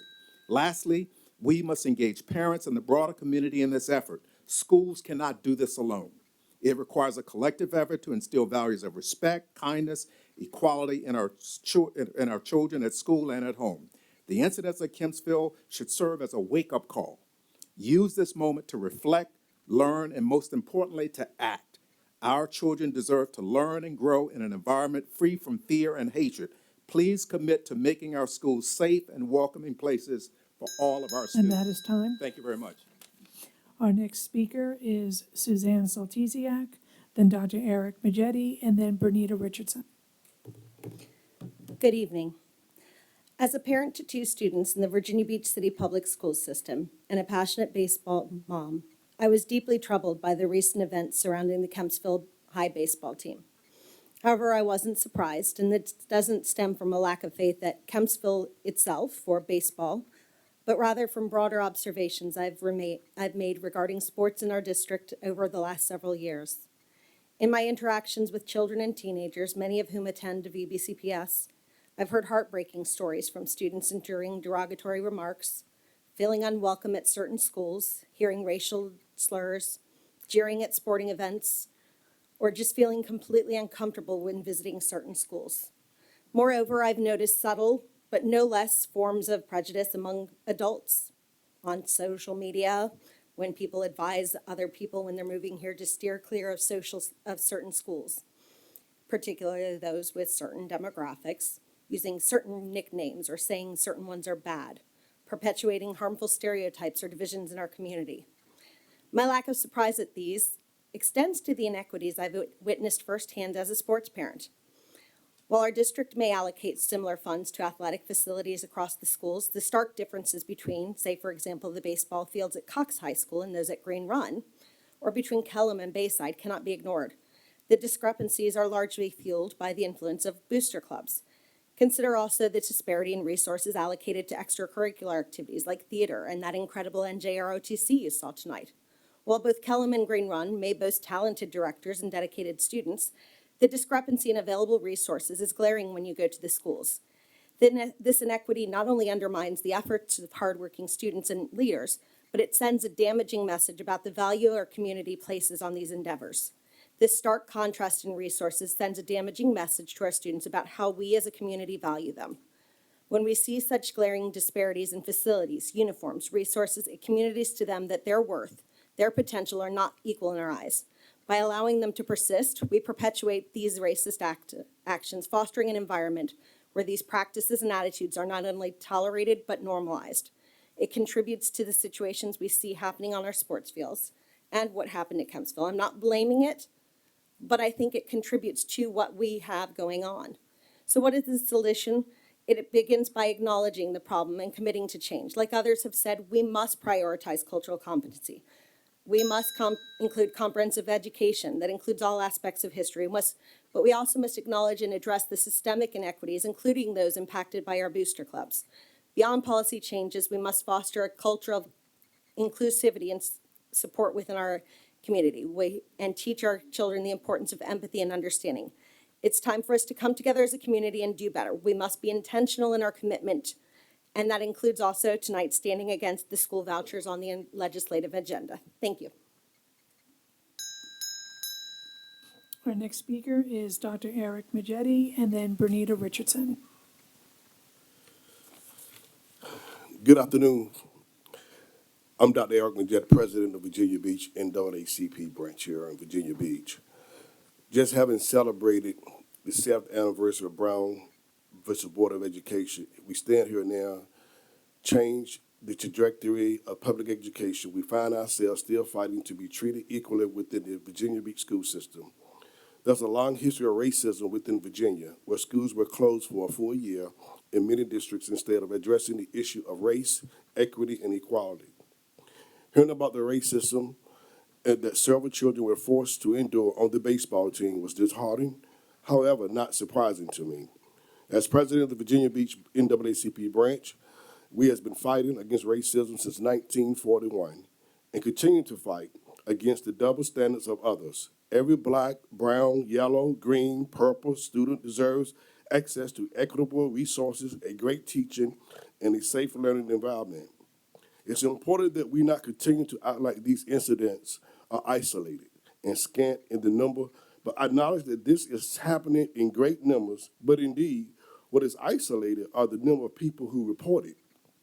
Our phones have been ringing off the hook from parents sharing stories of racism within the school system, within the children ages ranging from elementary school kids to high school kids. We get phone calls not just from people locally, from Dallas, I got phone calls from Chicago asking what is happening down there in Virginia Beach. We call for the Virginia Beach school system to acknowledge the issue, stop sweeping these complaints aside, and figure out how we can improve our educational system by decreasing racist incidents. We call for sensitivity training for all staff and students because racism is a learned behavior, and together we can learn a better way to interact with each. We call for the implementation of programs that have a proven history of effectiveness instead of wasting time, money, and effort to try to create a new system. Thank you. Our next speaker is Bernita Richardson. Good evening, members of the school board. My name is Bernita Richardson, and I am the parent of two students who have one who has matriculated through the Virginia Beach school system and one who is in elementary school. Many people have stated that it's not an isolated incident, and I too can share that my children have experienced this on many occasions. So I wanted to share with you one situation that occurred when I just happened to be there monitoring what was going on in the class. The teacher was having a discussion about Reconstruction, and she wanted to reenact what it would be like for students during that time. In the class, the makeup was one student whom they thought was white. He was actually mixed. There were 3 students in the class who were lighter skinned, and then there were several students who were deeply melanated and had brown skin. The first white student was asked to stand up and portray the role of a slave owner. The 3 light-skinned students were asked to portray the role of freedmen, and several, about 6, of the more melanated students were told to act as newly freed slaves. I immediately left the class and went to speak to the principal about this, and although not surprised, I was enraged because of the lack of sensitivity and understanding of what this would do to our students' self-esteem. They failed to acknowledge the issue at hand, the importance of viewing this how, as it would appear to our students introspectively, was failed. And so in essence, our kids were being failed, that whole class, or anyone who had that instructor and experienced that. I ask that we stop pretending like racism doesn't exist. I ask that we acknowledge it, and then I ask that we do something about it. Thank you. We're going to move to our online speakers. Sunil Bhatt, please unmute. Hi, can you all hear me? Yes, please continue. All right, good evening, Dr. Bott here. Apologies for not being there in person. Work kind of got me today. And I imagine you've all had a lot of communication and heard from other speakers tonight regarding this issue, but I also wanted to offer my thoughts as you go into some further discussion on the matter later on. So that idea that Dr. Roberts had mentioned at a previous meeting about adding the 3rd grade class to ODS within the framework of the current process, using this year's applicant pool, I think is one of those uncommon chances for a low-cost, low-barrier, high-value intervention. And among a lot of the things that we've heard over the past years, really deserves some consideration. And I'll be brief about it, but there's a couple solid benefits that come out of this. First, I think by increasing access at that grade, you almost completely recapture that missed population of gifted children. And using the current scoring, you sort of put to rest the issues that might have happened last year and put it to rest in a very positive and productive manner. And that's meaningful, I think, to the public, parents, and then just in general with education. Secondly, by expanding the access within the current framework, you validate and legitimize some of the changes that you've put in play over the course of this year for the selection process for differentiation, and you kind of codify that going forward, which I think is important. I think that's helpful. And finally, by putting this in play, you set the cornerstone for forward constructive momentum for any ideas that may be implemented in the next 5-year plan going forward, and especially as a population changes, redistributing and reallocating resources in a way that's meaningful.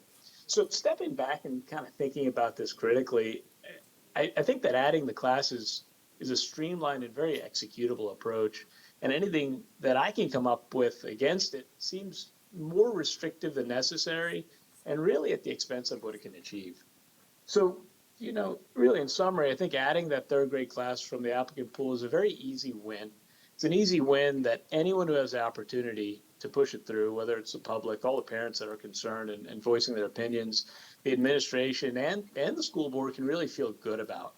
And so, again, this is something that's low cost, low barrier, high value, and I think meaningful. So I appreciate you guys listening, and hopefully this brief bit of perspective can help your discussion later tonight. Thank you. Our next speaker is Nicola Jurvev. Please unmute. Hello, can you guys hear me? Yes, we can. Please continue. Thank you. Good evening, dear school board members and Dr. Robertson. As a parent of a second grade student, I'm speaking tonight to advocate for an additional class to the ODS for third grade to accommodate more students from the second grade cohort who were denied a fair and approved selection process last year. Our daughter Galia is one of these students. She reapplied this year and she was rated as 555, but unfortunately seats are very limited this year. Her realistic chance of acceptance was last year, but after a wrong and unapproved decision, she was not given a proper opportunity. All other years, the first grade students from the highest tier were offered a seat, but not last year. There must be a remedy for this unfairness. There is an opportunity for an extra class to be added for these students. Since it is feasible and the room is available, there is no excuse for seats not to be offered to these students who are left behind. Adding seats to the school for the next year is not only necessary but also the right thing to do. This cohort has seen a 42% increase in students referred to ODS last year. Why not add a class for this record number of students? It was recommended by the state, Dr. Plucker, and many stakeholders, including teachers and GCAC members. As parents and taxpayers, we cannot agree that such a new and expensive building as ODS should have underutilized rooms while our students are left behind because there are no seats for them. This is a great opportunity for more students from the top tier to be accommodated and service to be expanded. I urge you to openly discuss this matter and add a third grade class to the ODS. Thank you again for your time and attention to this matter. Thank you. And Madam Chair, that was our last speaker for this evening. Thank you. And that brings us to information, and we will begin with the Policy Review Committee recommendations. And welcome, Mrs. Linetti, School Board Attorney. Good evening, Madam Chair, Co-Chair, School Board members, and Dr. Robertson. I'm Campbell Linetti, the School Board Attorney. On behalf of the Policy Review Committee, I'll be bringing forward 13 recommendations from the May 20th Policy Review Committee meeting. Your first recommendation comes at a look at Bylaw 128. This actually came out of a recommendation from the last school board meeting that the Policy Review Committee consider the efficacy of continuing with the Policy Performance Monitoring Committee, which is found under Bylaw 128, Section C3. In recommendations, after some discussion with the Policy Review Committee, the recommendation from the Policy Review Committee would be to remove Section C3, completely eliminating the Planning, Performance, and Monitoring Committee. That would take out the entire Section 3, and it would renumber Section 4, which is Governance Committee. Under Governance Committee, the Planning, Performance, and Monitoring Committee Chair is also a member of the Governance Committee, so we would be recommending taking that position out of the Governance Committee and not replacing it, and that would renumber the rest of Section C. This time, those are the only recommendations on Bylaw 128 is the removal of the Planning, Performance, Monitoring Committee. Are there any questions about 128? Hearing no questions on 128, we will then move on to return to section 5, which is our section on student matters, and we've been working through the policy review committee this year. Under this section 5, under 510, which is admission requirements, there is recommendation under section C on non-resident tuition to clarify when a student who has moved out of the district could remain in coming to school. And the section would add, under section C, students who start the school year in BBCBS and then move to a neighboring school district may apply for continued enrollment for the rest of the current semester. If the student is a senior, the student may apply for consideration for enrollment for the entire school year. And then initially we're going to recommend that we put in the tuition cost, but you'll see under your fees schedule, which you'll be approving, look at later tonight, that there is already the set cost. Those are the recommendations coming out of policy review for the admissions. Are there any questions on 510? Yeah, so do we have a different policy that addresses students in a kinship care agreement? Yes, ma'am. There are a Okay. couple situations. Kinship care, homeless falls under there. Then obviously we have our employees who can have them. Those are separate laws, so they're followed under a different section. Okay, and I noticed a legislation that was passed that changes the kinship care agreement to allow students to stay longer in a division. I'll find out what It number. won't affect us. You just have to have the agreements. You have to have a verified kinship care arrangement, and then we allow you in. Okay, thanks. Ms. Anderson? I'm sorry, I came in, I had to be excused for a minute, but I came back in and you were saying, I hate to go back to 128, but you were stating that there were no other changes in 128, but there would have to be a clarification on members of the governance committee. We stated that, yes. So I missed that. section 4 under governance, which is governance committee, would become section 3, and we'd be removing this section on, removing the addition of the chair of the PPMC on there. The discussion was to leave it just at 4 Okay. members on the governance Thank committee. you, I'm sorry. Are there further questions on 510? Hearing no questions on 510, we will then move on to 515. This is transfer students. There are no recommended changes. This is just the 5-year check on this one. Any questions about 515, which is transfer students? No questions on 515. We'll move on to 520. We did clarify the language. I didn't actually change it. This section is married students. When reading it seemed to read a little awkwardly to us. We wanted to change the wording to read, the spouse of a student may only access the education records of the student with the student's authorization or court order. We thought that read a little bit clearer. So it doesn't change what we had there, just a clarification. Any questions on policy 520? Hearing no questions on policy 520, we'll then move on to 535. I think we'll move on to 535. Yes, 535, there are just scrivener's changes on this. This is discipline and control of students. We have many policies and regulations on discipline and control. This is just an overriding policy, and the only recommendation here is to remove out the editor's notes, which now become related links. Are there any questions on 535? Hearing no questions on 535, we will then move on to 547, which is school-sponsored associations. The only recommendation is under B, the first sentence after the word organizations, to add the word will. There are no other recommendations for this section. Any question on policy 547? No questions on 547. We'll move on to 548. This is student social activities sponsored by the school division. There are no recommended changes. This is simply the 5-year check. Any questions on 548? No questions on 548. We'll move on to 551. There are only minor changes here. We had some long discussion on student vehicles. The changes would clarify that you need to have what will be the permit, the authorization to be on during school hours. If you showed up on the weekend for a non-event, that these wouldn't necessarily apply. And in section 2, we also clarified the written consent that would be necessary for someone to obtain a permit. Other than that, there are no other recommendations to 551. Are there any other questions? Hearing no questions on 551, we will move on to 553. The only changes here, this is activities, access to school facilities, is to remove the editor's notes, which now appear as related links. Any questions on 553? Hearing no questions on 553, we will then move on to 556. 556 is contagious and infectious diseases, human immunodeficiency virus, HIV. The only change here is minor change under section E, which is clarifying the parent legal guardian of a minor student, and again, to remove the editor's notes, which become related links. Other than that, this was the view check after the 5-year period. Any questions on 556? Hearing no questions on 556, we'll move on to 573, voter registration.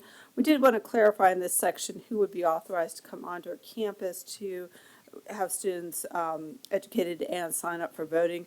So in the third sentence, we would change it to read, "The superintendent designee is authorized to develop such programs for students and to allow for authorized teachers and the voter registration elections office to conduct voter registration programs for high school and adult education students." That would be the recommended amendment. Any questions about that? Ms. Manning? So who authorizes the teachers? What's the process for that? Was my understanding during the discussion that there are certain teachers who are going to be our social studies teachers, have this within their curriculum to do, so those are the ones that are authorized to do that. After some discussion about the different groups that do voter registration, the decision from the PRC was to only allow the voter registration elections office to come in, figuring that was the most authoritative and non-biased group out there, and the other groups would have to come in a separate time period, so they don't have to do it. But who authorizes the teachers? Dr. Robertson, is that something that is in regulation, or I'm just, if someone were to look at this policy and say, oh, I want to be an authorized teacher, how do I go about it? The PRC conversation had to do with who was the curriculum as the social studies teachers, where it showed up in the curriculum. Maybe it should say specified teachers, or is that, or create a regulation to identify? Yes, that doesn't normally reach the desk of the superintendent. That's handled through the voter sites and school principal. Again, the staff members there indicated it's whoever handles that curriculum, which would be normally a social studies teacher. I just don't know which class it Okay, is. I would just recommend making it more clear. Ms. Owens? I have no problem with PRC taking it back and looking at the word authorized and perhaps using the words staff who have within their curriculum or whatever, so that it's clarified. I can agree that the word authorized gives the impression that somebody is doing designations and you have to do something to get this authorization. So I'm open to the word being reprocessed at the next PRC. I don't believe that this is It was simply a one that 5-year has check. It's a 5-year check. There's nothing time sensitive about it. Ms. Anderson? Well, I agree that it's a 5-year check, but, I mean, we could come up with the information right here at this dais. Why do we have to send it back for another month? I mean, I feel like, okay, authorized teachers, It's a 5-year check. it's just authorized teachers. It's social studies teachers, basically. Why don't we just state social studies teachers who are authorized by their principal? Period. I think you were trying to get it to, if I'm correct, the conversation was those who have it in part of their curriculums, not any social studies teacher, it's those that had it within their curriculum to teach. I just don't know which class that is or which teacher it is. Well, I'm a little confused. Why not stating authorized teachers who are authorized through their curriculum? I mean, there's a way that we could do this. Do we have to send it all the way back to PRC for another month of discussion? We're not meeting again until July, by the way. I don't know if I have the floor. Yes. Okay. If it's not time sensitive, we're saying like another month of discussion. If we are trying to wordsmith the words of what authorization is going to be and which staff members, I'd rather have input from administrative staff on how they want that worded. We may have other people who have curriculum issues going on, maybe a dual enrollment class, a English class that has a cross-reference with our government classes or whatever. I would prefer, if we're going to hold staff accountable if somebody is in the wrong role, that we have input that, for whatever way is going to be clearest for them. And it's not time sensitive. If we want to continue to wordsmith it on the dais, we can, but I don't see a reason. It's typically government teachers. Could I make a suggestion that perhaps staff can give us some recommendations on the wording for it to come back to the board still at the next meeting? Okay, so If you want to, I can work with staff, get the clarifying word, send it out to you next time. If you disagree, we'll simply take it off consent in this one. That sounds good. I'd be in agreement. I agree, agreeing to that. If it doesn't sound great, then we can take it off. Or just send it back to the policy review committee, which we could have done 5 minutes ago. Okay, okay. So, We'll get the clarifying language, we'll send it out to you, and if you disagree, please let us know before it goes on consent and we'll remove it. All right, moving on to. wait. The clerk has a question, first of all, and I mean, no offense, but I'd rather send this back to get the language and come back to us instead of it keep going out through emails and people weighing in on something and then it's not. I respectfully request that it just be sent back to PRC. PRC is open to receiving it. Okay, thank you. All right, now, Madam Clerk. You answered my question. I was gonna suggest if it is gonna come back, to put it under action and not consent, but since it's going back to PRC, it's no, my question. Okay, there you go. And with that, Madam All right, we'll Attorney. move on to policy 656. Oh, I'm sorry. I can't, I can see that here. Go ahead, I'm sorry, Ms. Brown. Okay, so I think, and I just wanted to add some clarity for the board. So last year, an organization that would be identified as nonpartisan, however, is actually partisan, reached out to me and asked if organizations were allowed to hand out voter registration and conduct voter registration within our school days. And I looked at our policy and realized that it does in fact allow for it. And so in an efforts to make sure that we aren't trying to sway students either direction, I had asked for a slight tweak in the language, and it turns out that our teachers in the government classes already hand out the voter registration information to our students. And so that was the reason that we had did it. I'm happy to revisit it, and I don't care whether or not it's up here or there, but anyway, thanks. So, who comes into the schools? League of Women Voters? There could be any groups. You could also have student groups. Some of the concern would be a student thought that they got the registration or turned it into somebody and it didn't get turned in. We don't want to be responsible for a student thinking that they were registered to vote. You should be given it, then you should have the responsibility for taking it and filing it yourself.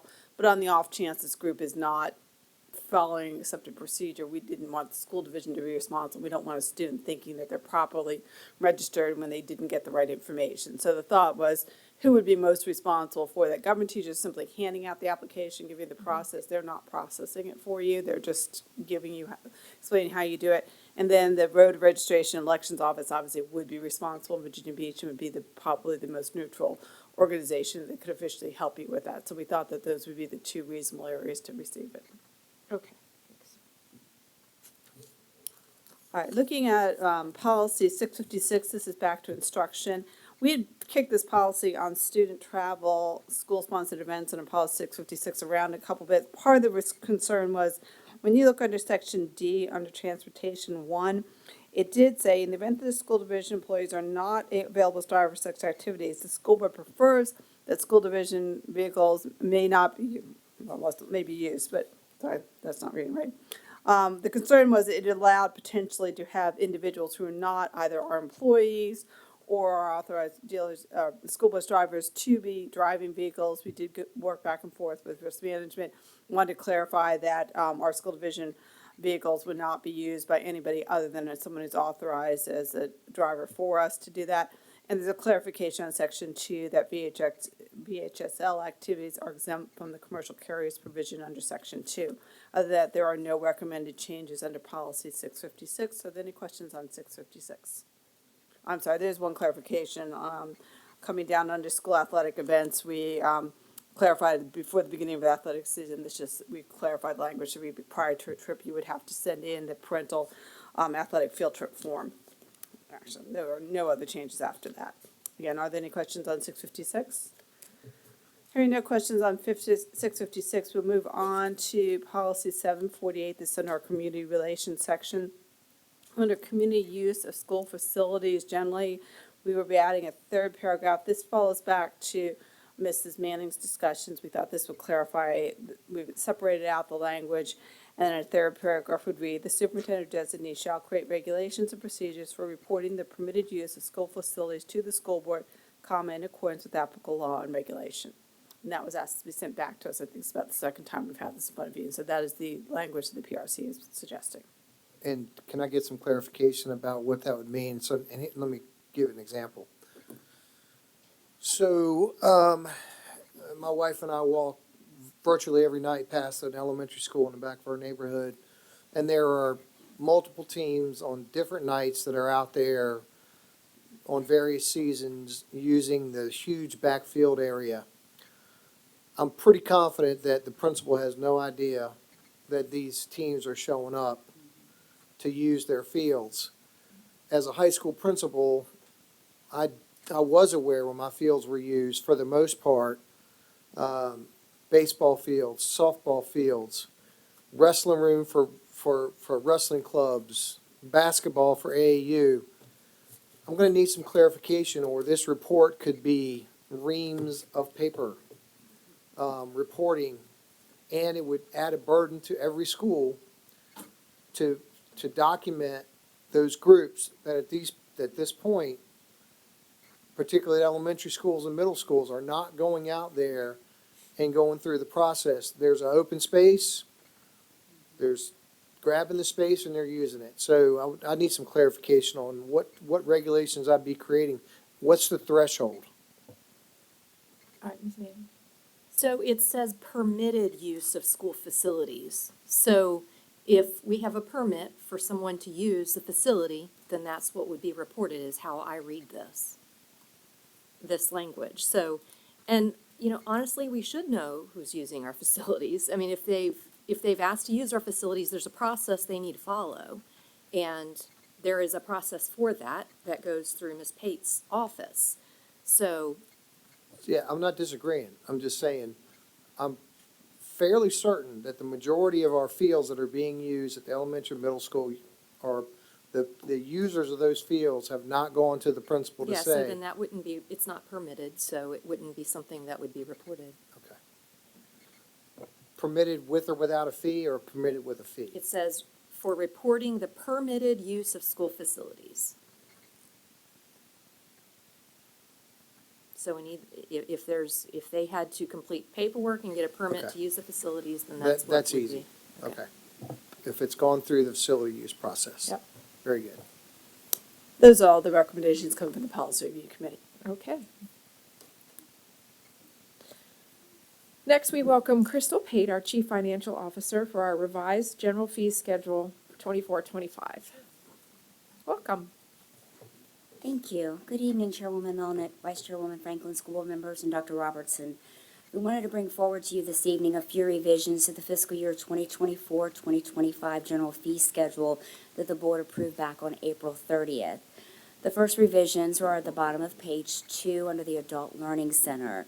For the PN1 and PN2 LPN program, the fees were inadvertently left off the original fee schedule. So if you look on that schedule, you will see that the PN1 fee increased from $2,600 to $2,750. For PN2, the fee increased from $4,610 to $4,730. These increases are due to an increase in vendor costs for the program's materials and supplies.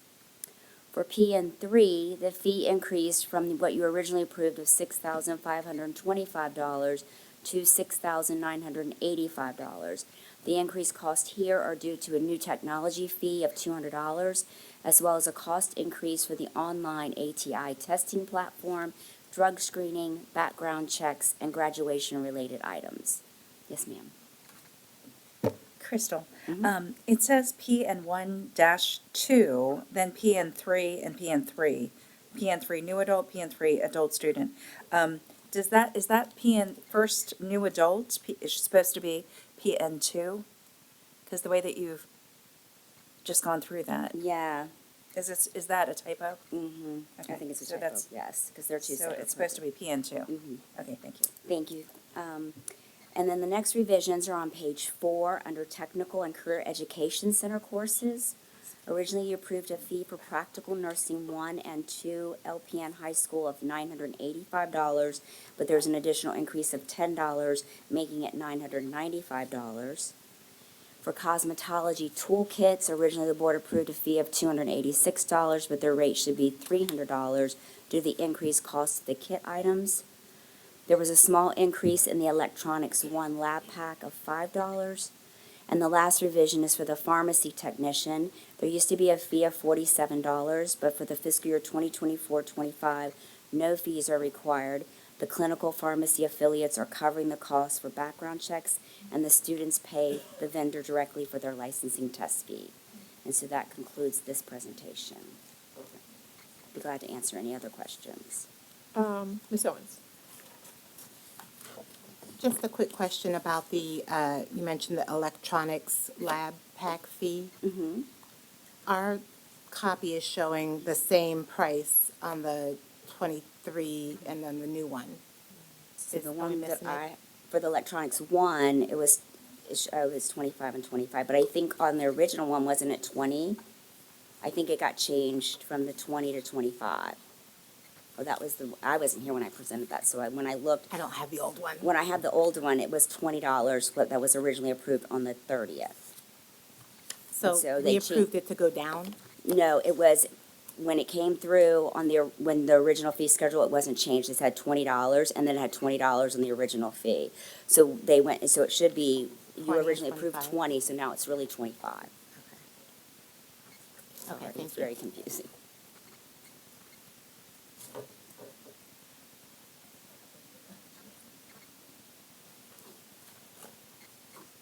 Okay, Ms. Riggs?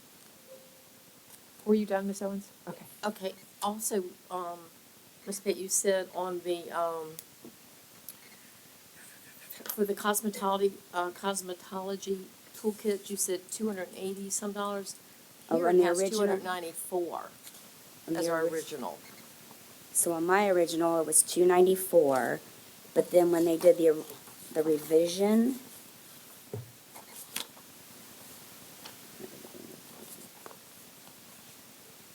Oh, you're correct. It's from 294 to 300. I think I had a 286. I apologize. That's what you said, so. Yeah, it's yeah. Okay, thanks. All right, anybody else? Okay. Thank you. Item C is academic support update, and we welcome Dr. Monica Robinson, K through 12 Academic Support Programs Coordinator. Hello, welcome. Good afternoon, Chairwoman Melnick, Vice Chair Franklin.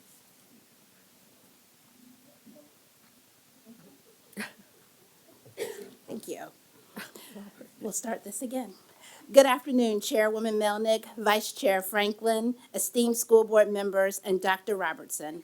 I am Monica Robinson, and I'm honored to serve as the K-12 Academic Support Programs Coordinator.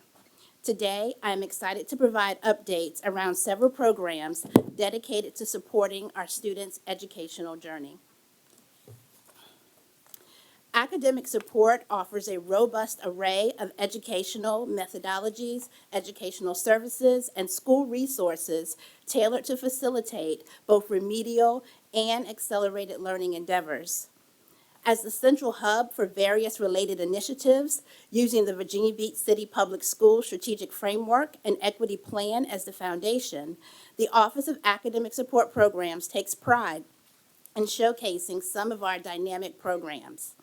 These programs represent just a glimpse of the comprehensive support services offered by the Office of Academic Support Programs. We are committed to empowering every student to reach their full potential, whether they require remediation or seek to excel beyond expectations.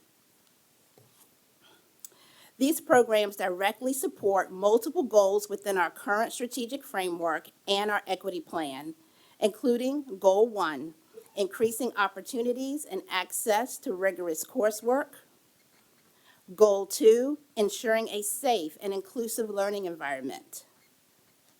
Goal 3, creating actionable plans for academic success. And Goal 5, broadening resources and retaining partnerships. Utilizing allocations from Title IV Part A grant, academic support fosters collaborative efforts with other departments. These partnerships yield a variety of impactful programs.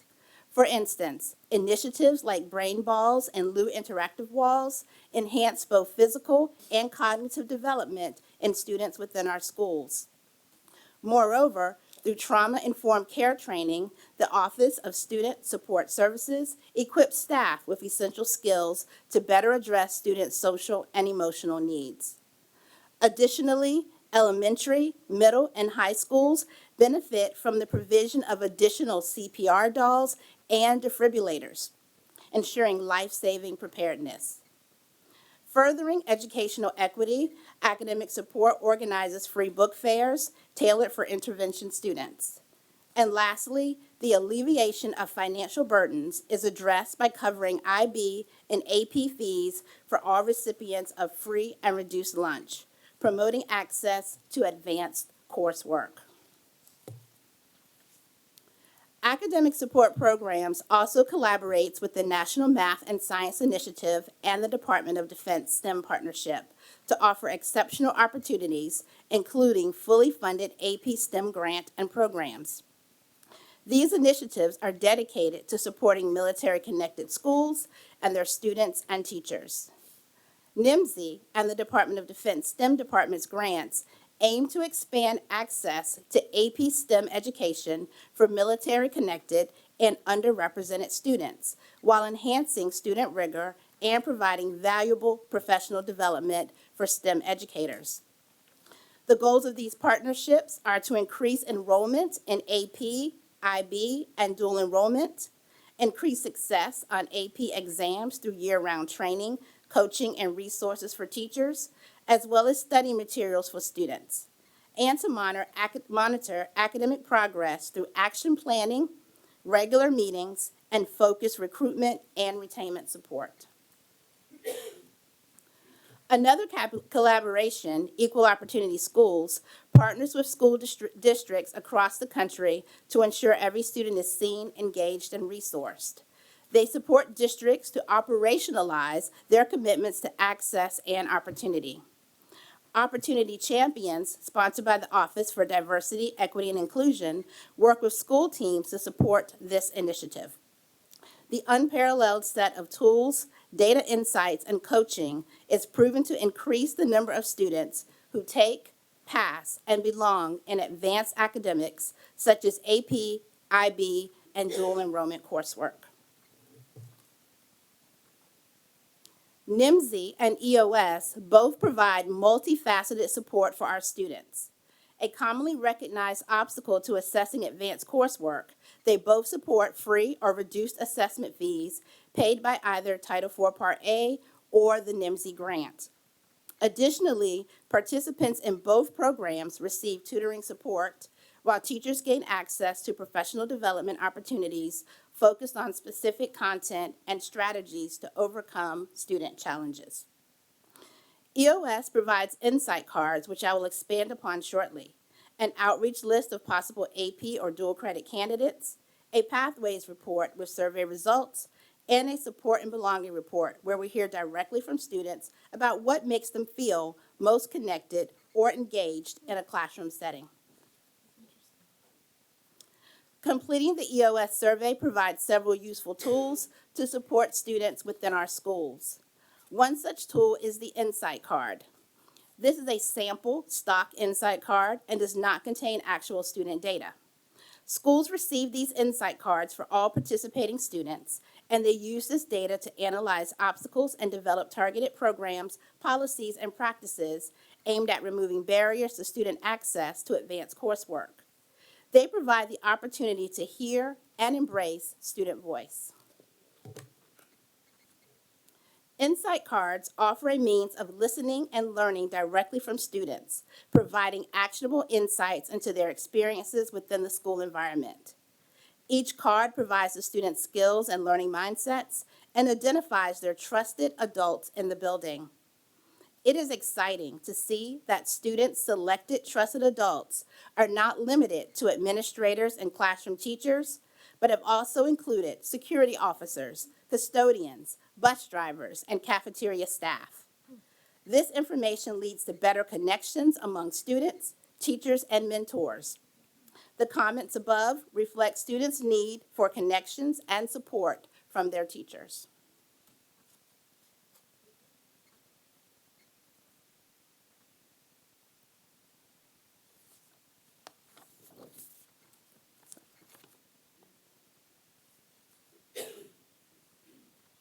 Oh, there it is, okay.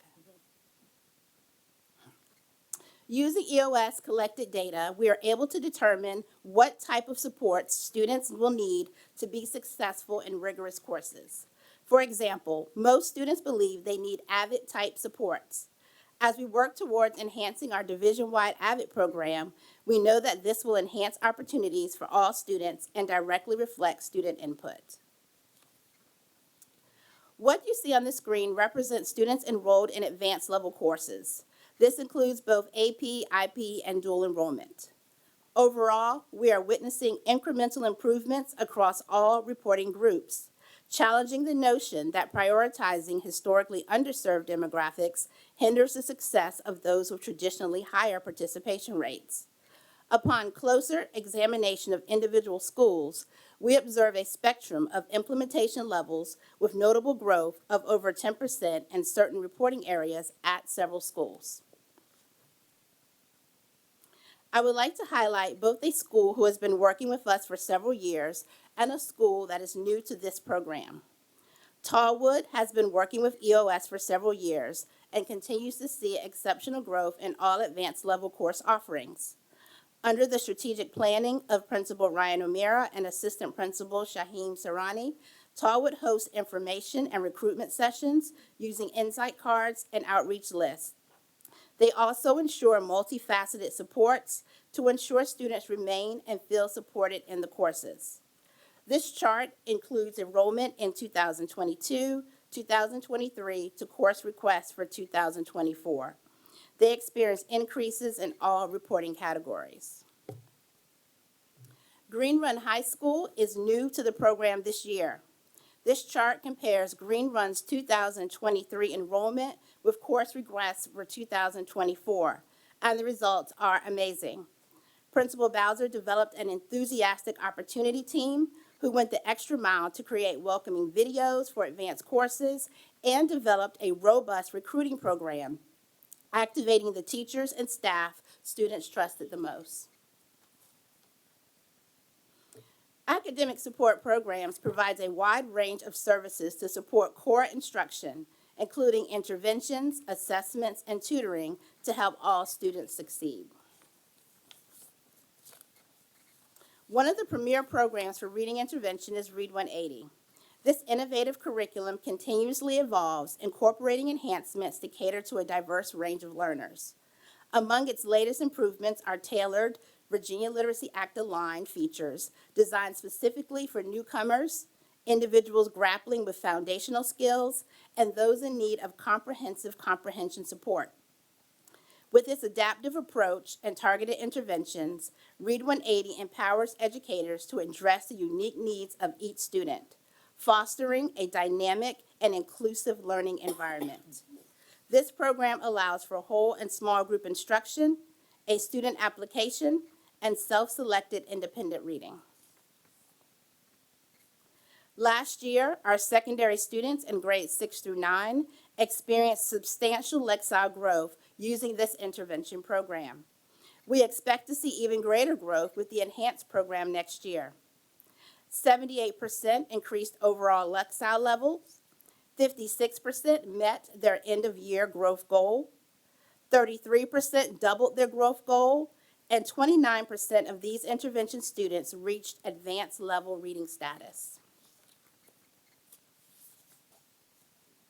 In addition to the reading supports, academic support programs provides many tutoring opportunities. Academic support programs partners with FEV Tutor, an online tutoring program that provides 24/7 access for content area tutoring, homework help, and pre-established interventions requested by a teacher, parent, or guardian. The FEV Tutor Dashboard enables parents, teachers, and administrators to effortlessly monitor participation, track achievements, and review covered topics. Reviewing the usage of FEV Tutor this year reveals a slight decline, likely stemming from the increased funding allocated to schools through All-In Tutoring.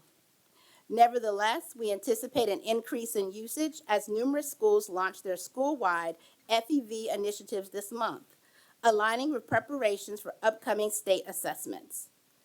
FEV also offers a summer program where parents can sign their students up for summer intervention or acceleration support. We know that many of our families engage with our school board meetings and wanted to provide 2 QR codes for parents who want to know more about our academic support and acceleration programs or our FEV Summer Academy, where parents or guardians can sign their students in grades 3 through 12 up for tutoring or acceleration support throughout the summer on days and times convenient for their family.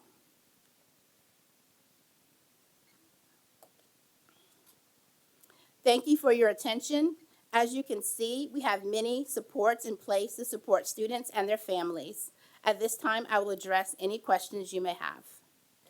So, you know, we don't clap when speakers speak, but my jazz hands were going crazy back here.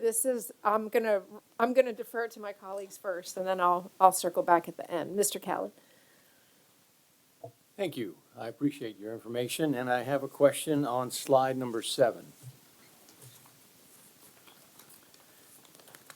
It's showing the NIMSI and the EOS as examples of supports for advanced level coursework.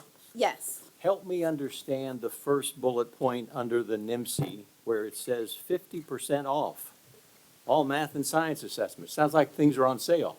They are. Yes, NIMSI provides grants to our schools, and any students in a math or science AP class, they receive half off of the assessments. Help me understand what that means. So the assessments cost around $94 each. A price associated with it. Yes. Okay. Yes. And So it is a sale. It is a sale. Okay. It's a half price bonus sale. Thank you. I appreciate that. Thank you. Mr. Culpepper. Hey, thanks for that brief. Hard to follow because there's lots of stuff in there. So my question is about the FEV tutoring. Yes. Can you describe to me a little bit what the process is for somebody who wants to participate with that? Yes, there are 2 ways that students and families can engage. Students can log on through ClassLink, which is our program where they can log into any program that we have in the division. So they can already do that, right? They already have access. Now, as a parent, you can reach out directly to FEV Tutor and say, hey, I want my student to have tutoring on Tuesdays and Thursdays at 6 o'clock every day, and you can sign your student up for that. And is that one-on-one with a person? Yes. Is that in combination with other types of online support, or is it always one-on-one with the person? It can be used, we use it a lot in classes where we need an extra person to help with small group. And so FEV is used within our classrooms as well. Oh, that's great. Okay, thank you. Ms. Anderson. I just wanted to say thank you for the QR code, and I ask that we put it back up on the screen, the QR code, could we please?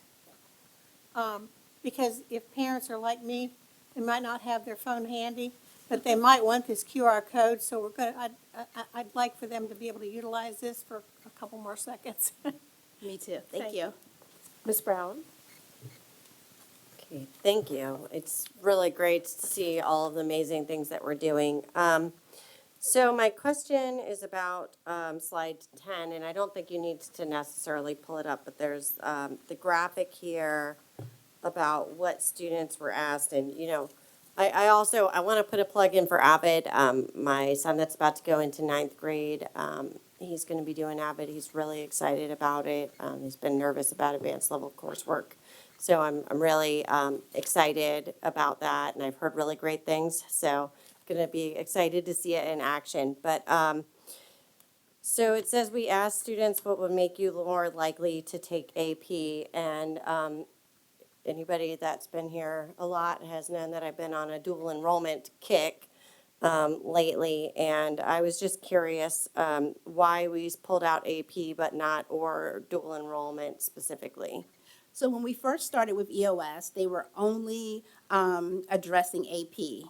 And as the years have progressed, they now also engage with dual enrollment. And so the data that you'll see also has AP and dual enrollment. This was just one question that asked about AP. Okay, thank you. I welcome. appreciate that explanation. You're welcome. So Read 180 popped up on there, and I know at the elementary level, it's, well received, but at the high school level, it's been a bit of a, a slow thing. But is there an upswing with Read 180 at the high school level? Well, honestly, we don't want an uptick. We want to be able to get our students on reading level in the middle school so that they don't need Read 180 in the high school. And that's one thing that we've been successful with is the numbers in high school are smaller Okay. than we have in middle school. I And should have that's a said good thing. secondary, but Yeah. yes, okay. All right. Thank you. That was great. Oh, Thank you.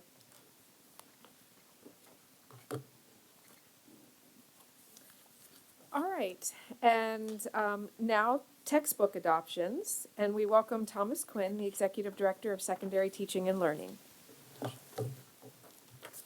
You have two this evening. Yes, ma'am. Okay. No sale, though. No. Tough act to follow. She was outstanding. Costly. All right, here we go. Good evening, Chairman Melnick, Vice Chair Franklin, members of the school board, and Dr. Robertson. I'm Tom Quinn, Executive Director of Secondary Teaching and Learning, and with me is Holly Means, Secondary Social Studies Instructional Specialist. This evening, we will present two textbook adoption requests from the Department of Teaching and Learning, AP Psychology and AP European History. Before we discuss the textbooks selected for information, I will briefly review the adoption process modeled after the one used by the Virginia Department of Education. Step one in the process is to research open education resources known as OER to determine if any suitable for use are available. During this phase, staff will research available resources with 3 points of focus. 1, an alignment to the standards. 2, material comprehensive enough to serve as a primary resource. And 3, is it considered high-quality instructional material? During this phase of the process, a review of resources used by our neighboring school divisions and across the state is completed. A suitable OER is found. The committee agrees it's the best resource to support the cause. It is then put out for teacher review and public comment before being brought before the school board for approval. If a suitable OER is not discovered or the estimated cost is greater than $30,000, the committee proceeds with a request for proposal, also known as an RFP or bid, for resources from traditional companies. Once the RFP window closes, a committee is assembled to review each resource for alignment, quality, and value. Through this process, the committee completes its research before sending its top 2 selections to the next phase, public and teacher comment. Once teachers and the public have had a chance to review and comment, they are then brought before the school board for information and later approval. After completing the OER process and determining no suitable resource was available, the AP Psychology Textbook Adoption Committee convened and unanimously selected the Myers Psychology 4th edition from Bedford, Freeman, and Worth as its first choice. The committee highlighted its strong alignment to the College Board objectives and its course module structure.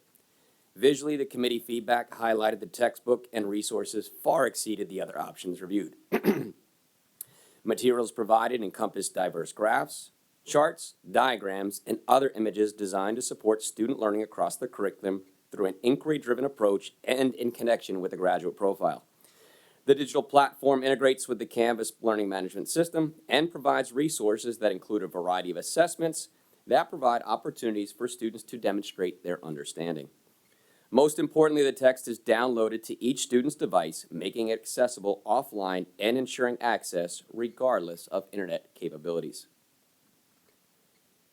The initial cost of the Myers Psychology 4th edition for the projected 850 students enrolled in AP Psychology is approximately $151,600, and a total implementation cost over the 7 years is approximately $164,000.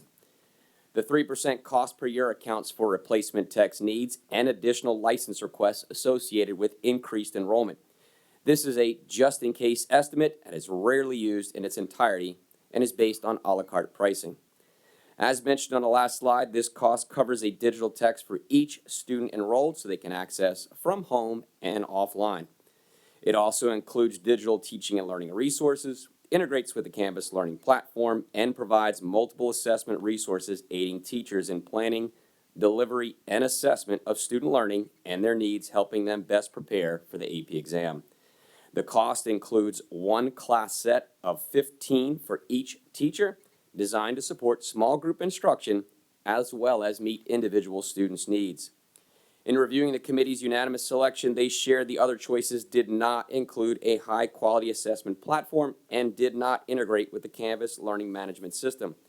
It was also noted they did not include preparatory resources designed to support success on the AP exam. Next, we have the AP European History textbook adoption, where the committee selected Western Heritage since 1300, 12th edition, Pearson as its first choice. The text is aligned to the College Board objectives and module structure. The digital platform integrates with Canvas, provides a robust digital resources with interactivity and multiple assessment types to support AP exam preparation, and would replace the current text, which has been in use for the past 8 years.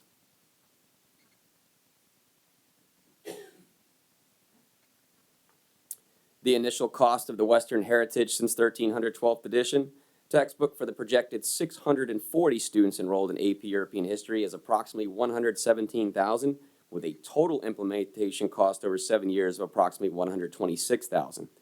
The 3% cost per year accounts for the replacement text needs and additional license requests associated with increased enrollment. The cost provides the digital text to each student, which downloads locally to their Chromebook and accessible offline. This version offers digital note-taking capabilities and reading guides to support diverse student needs and increased access to the material. It also features a MyLab, which is an online platform with assessment resources designed to specifically support students in preparing for the AP exam. As with the AP Psychology selection, this cost includes one class set of 15 for each teacher to support small group instruction as well as meet individual student needs.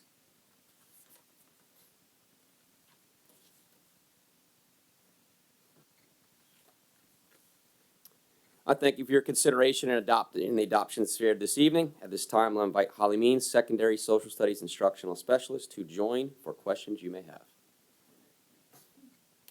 Ms. Anderson. I realize that European history has not changed a lot since the 12th edition, but the changes that you highlighted sound like they are additions that give us ways to help students who may be struggling. Is that correct? Yes, ma'am. And I will tell you, in 2015, I concluded my time in a classroom, and that was the course that I taught, and I would have loved these resources. Okay. I was listening for that, but I just, because I know that people will say, there's taxpayers out there who will say, history hasn't changed since that time at all. But what has changed is how we teach our students. So they need to understand that these new implementations in this history, in these history books, are going to be able to help our students in a better way. Thank you. Ms. Manning. How can we get a copy to review of the recommended books, either virtual or either online or hard copy? I believe we have hard copies upstairs in office. Yes, ma'am. Okay, great. I'd love to review them. Okay, I'd love to review those. Thank you. Anybody else? Okay, thank you. Thank you.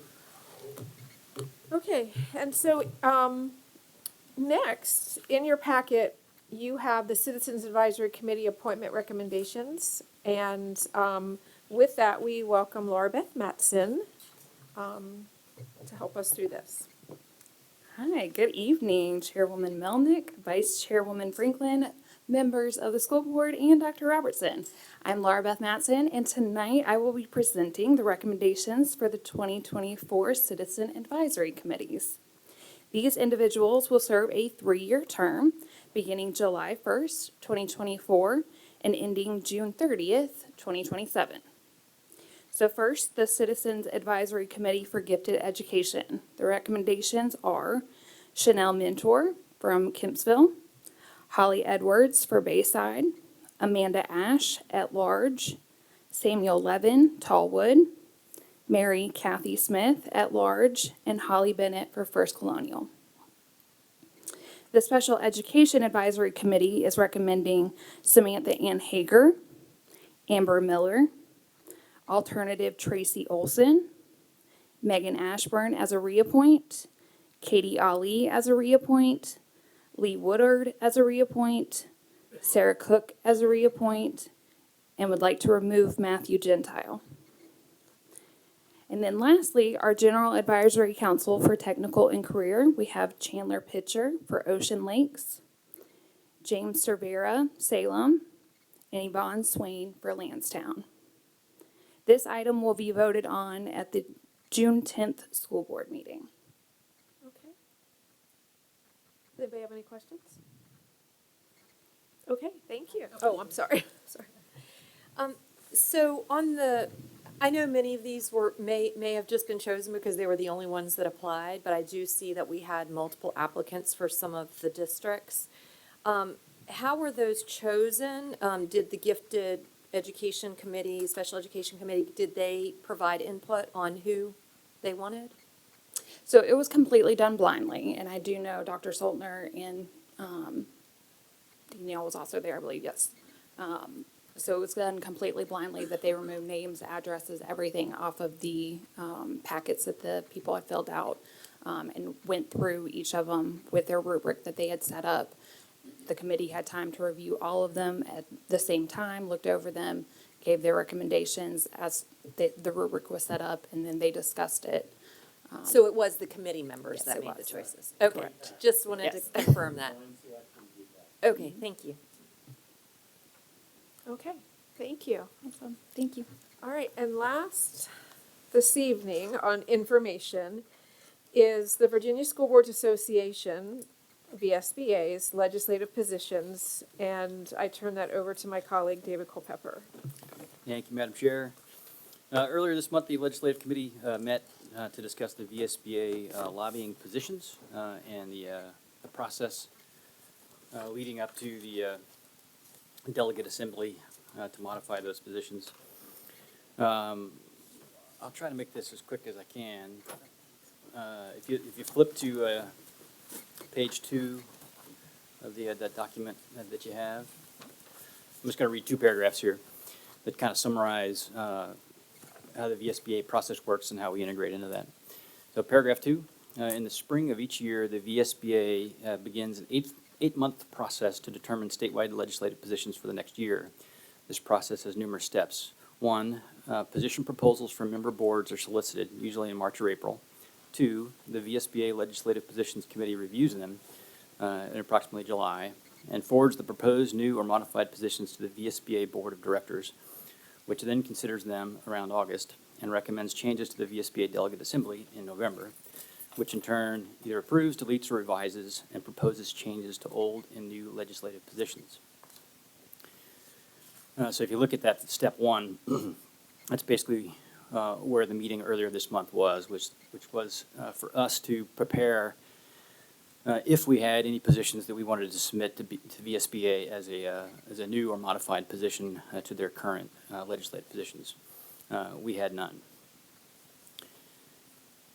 So the next thing from our perspective that will happen is that any modified or new positions that other boards submit to VSBA will be reviewed and forwarded by the VSBA Board of Directors. So somewhere around August, we can expect to see those new or modified positions put out to all the member boards for us to review. And you might remember us doing that last year where we discussed their new positions and decided whether we were going to support or not support them at the Delegate Assembly in November. All right, now I'll refer you to the last paragraph on page 2. No school board in Virginia is bound by any position of the association.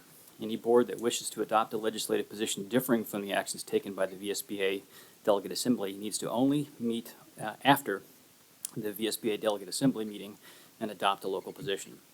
Absent that action and notification to VSBA, school boards that participate in the VSBA Delegate Assembly, even if they were on the losing side of a particular vote, will be represented as supporting the VSBA position.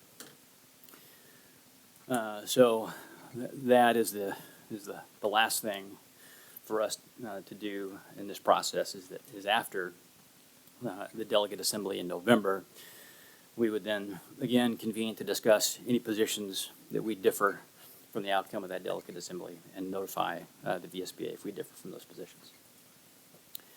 So the following pages here are 7 positions that the Legislative Committee recommended the board consider that we differ from VSBA's positions. You'll recognize most of them. There are, like I said, there are 7. 4 of them we discussed last year and voted to not support VSBA's positions on. So I'll go through them briefly. 416, employee criminal background checks. If you guys want to ask me any questions along the way for clarification, just stop me, because otherwise I'm going to go through these pretty fast, because I'm going to assume that you remember, and if you don't, I'm happy to stop. 416, employee criminal background checks. 5.5, local choice health benefits for school board members. Go ahead. I have a question on the 4.16. If you can refresh my memory, I guess, on why the board doesn't want to support employee criminal background checks in this way. Okay. Anybody fill me in? I'll give you the brief. If you guys want to add to it, please do. Last year, our discussion on this revolved largely around how the process works here and what it costs. I think we reached a consensus last year that A, we have a process that is effective, and the costs of supporting this new process were unknown, and we didn't feel we needed a different process because, like I say, the one we have is effective. Yeah, I think in our committee, we actually suggested that we needed to reach out to HR and ask them about their view on this. So I don't mean to put you on the spot, Ms. Woodhouse, but from what I understand, there, like David said, there could be some huge costs in these types of things that are proposed in this legislation. And this was in reference to the background checks. Well, it says, the VSBA supports legislation that provides state funding to conduct federal and state criminal background checks for all new employees, and for the State Department of Education to establish a state clearinghouse of criminal background checks, and supports the state fully funding local participation in Virginia's implementation of the FBI's Next Generation Identification Non-Criminal Justice Wrap-Back Service. So I think that that's one of the questions that we had. Are we doing that? And do we want to do that? Well, and it depends on the board. Currently, our employees pay for their background checks. So we have some employee groups in which we as a division do incur the costs. So we do pay the cost for our bus drivers and our teacher assistants. Our other employees, they pay the cost, which is approximately $37. That covers the background check. But is it this specific type of background check that they're referring to? Is that what we use? That is what we use, Okay. yes, currently. Okay, And we all do right. both. We run through the state as well as all other avenues that's required by code. What I perceive this to say basically was, do we want the state to fund it as we are attempting to recruit more employees? Would funding be a benefit to those Yeah. employees? Okay, yeah, I would be fine with supporting this. Mr. Culpepper. So, just so the public understands what we're talking about, none of these are actual things that VSBA is going to Richmond and advocating for. There has to be matching legislation, which is why it says The VSBA supports legislation that provides state funding to conduct federal and state criminal background checks. So basically, if somebody writes a bill, this is actually a bill, I mean, this was a position that another school division came up with. Probably a school division that does not have the kind of funds that we have. But only if somebody writes a bill, then it activates these things that are in VSBA's legislative priority book. That's it. So nobody's walking around with big handbooks and saying, these are all of our things. They have to have a matching piece of legislation. There isn't one for now. So basically, what we would be saying as VBCPS, that if we were against this, then we would be against the state funding this if there were matching legislation. In which I would say, why would we be against state funding for background checks? So I think, and this was the conversation I had with the legislative, JT Kessler, the legislative guy with VSBA. He's asking us not to overthink all of these things. He said, these were positions that other boards came up with. So at the beginning of your conversation tonight, you said we were supposed to meet, or we could meet and come up with something, but we didn't have anything. So somebody wrote this one and a committee met and said, yeah, you know what, VSBA would support this if there were a matching piece of legislation. But for right now, there's nothing that matches anything with VSBA. But I'll turn it back over to you. So I would be in favor of this one. Okay. Ms. Brown. I just wanted to go back to our November 14th meeting. This is one of the ones that we voted on as a board to not support. One of the positions that was an 8-2 vote. I'm happy to share the nays. But there's definitely a difference in the advocating up here than the votes in November, and that's fine. But this was one that we already voted in an 8-2 vote to not support. But I have more about the other stuff, but I'll save that for later. Okay. Ms. Owens?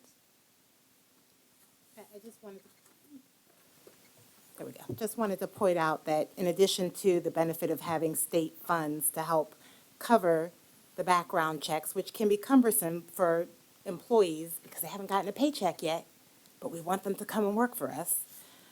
The part about the State Department of Ed establishing a clearinghouse for results would help so that when somebody applies for a job in Chesapeake and they don't get accepted because they had a criminal thing, and then 2 years later, they come back to a different school district and see, maybe I can go in because maybe they're going to start me and work me for 4 months before they do a background check, or maybe they're not going to do it at all. School districts, without having to pay again to have the background check, could at least start off the process by looking in the registry and saying, oh no, Mr. Johnson already has something that would bar him from us employing him. So I would be in support of this. I don't know why we wouldn't want that, given what we've had in employee issues in the media with things happening, pornography and other things with our employees. Yeah, let's get them background checked. This seems like an easy one for me. So in fairness, I don't think we really understood. I was not on legislative committee last year. I was not part of the VSBA assembly that happened. I don't think we had a clear understanding of what these priorities meant. And I think we were thinking a little too heavy about the effect on our school board, but none of these are things yet. But again, go ahead, next. If we don't overthink the problem, what are we going to do? Right? All right. Point of order. Go ahead. Are we going to vote on these? No. Or this is information tonight? Yeah, Yep. these won't come back up for a vote till November. Okay. No. That's not the way the process works. If we are opposed to any of these, VSBA positions, there's paperwork that has to be filled out and submitted in like 2 weeks. And then that gets sent to VSBA Well, and. that's why I read that paragraph just a moment ago, that specifically says the vote has to occur after the delegate assembly in November. No, that's not true. The vote, Okay, well, you just Mrs. have to- Linetti knows that's- too. It goes in now. It's submitted now, and if you don't submit it in 2 weeks, you don't have a voice. If it's an opposing view, you don't have a voice. And nobody's allowed to go to delegate assembly and vote no at the assembly. That's not the way it works. Ms. Manning? I don't understand this last paragraph then that Mr. Culpepper read. No school board in Virginia is bound by any position of the associate. Any board that wishes to adopt a legislative position differing from the actions taken by the VSBA delegate assembly needs only to meet after the VSBA delegate assembly. So if we have a vote before the assembly, it doesn't matter and it means nothing. Miss Linetti, do you? That's what we did last year. The vote ahead of time is for them preparing the committee to change anything. So if you want anything changed or have them consider changes, you gotta tell them now if you want them to consider it. But obviously, you can still vote after November. If That's you fine. want to influence their committee, now's the time to do it. So that they're on a time because I think they meet in July, if I'm correct. Right, those are two different things, though. The issue of asking for them to change their position and us declaring our positions are two different things. Yeah. Which is why I pointed out in the beginning that the legislative committee did not recommend any of these go forward as requests for a change to their positions. If somebody wants to advocate for us to do that, make a motion to do so. I don't understand, I'm sorry. Could you clarify that? There are two different things. Oh, sorry, that was the intent of me reading those two paragraphs, because they describe the two different steps here. Right. The first one, which is why we met in early May, is to determine if we, the School Board of Virginia Beach, want to advocate for a change or an addition to VSBA's legislative positions. Okay. We do not. We have no changes to their legislative positions. The second thing is, do we wish to declare to them that there are specific positions they take that our school board does not agree with? And that's what happens after the delegate assembly in November. Okay. And that's what I'm discussing now, is positions that we recommended we submit to VSBA that we don't concur with. Follow the difference?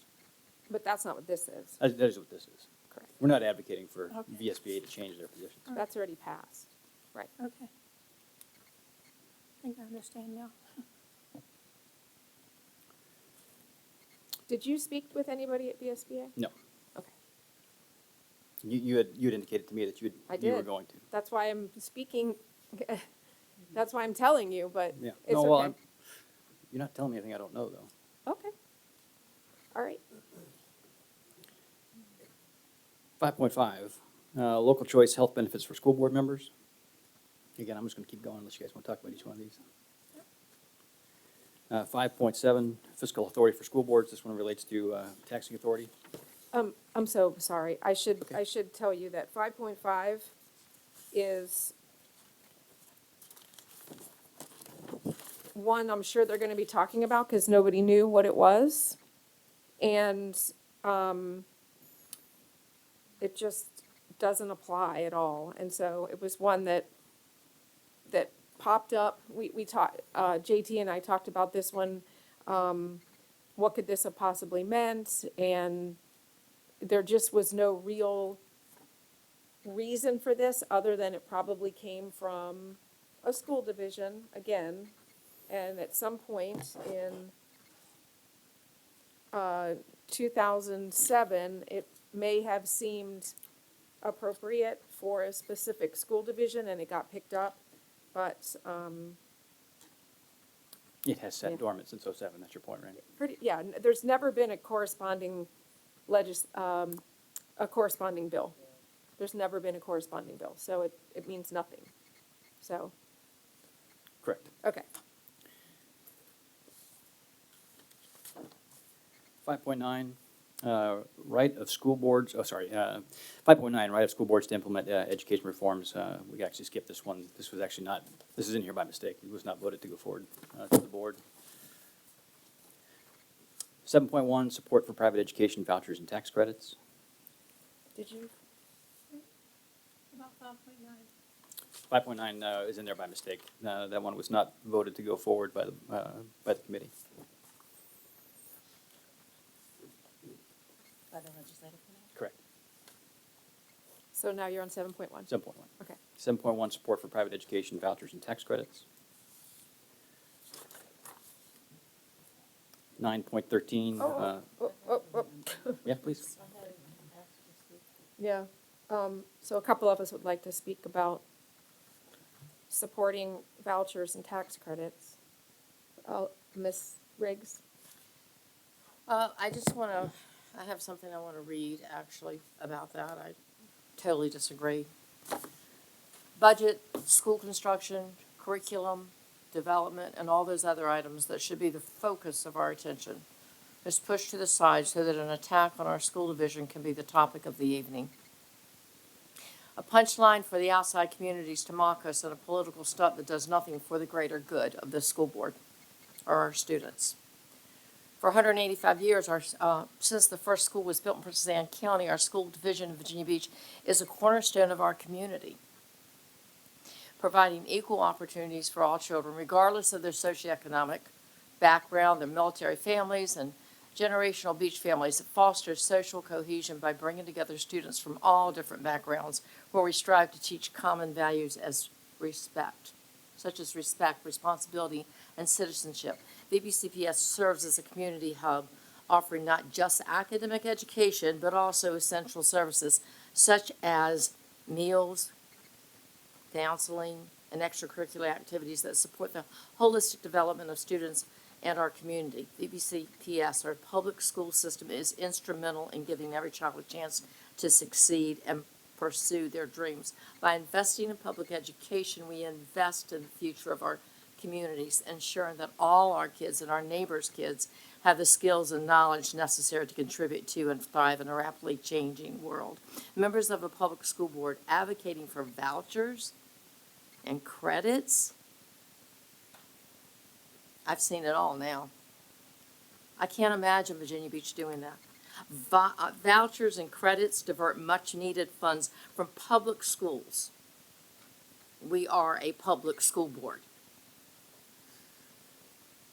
And they exacerbate the inequalities and undermine the quality of education for the majority of our students. And I cannot support, and a public school board should not be supporting this. In fact, We should support this. I am wondering why yet supporting to go against the vouchers and tax credits.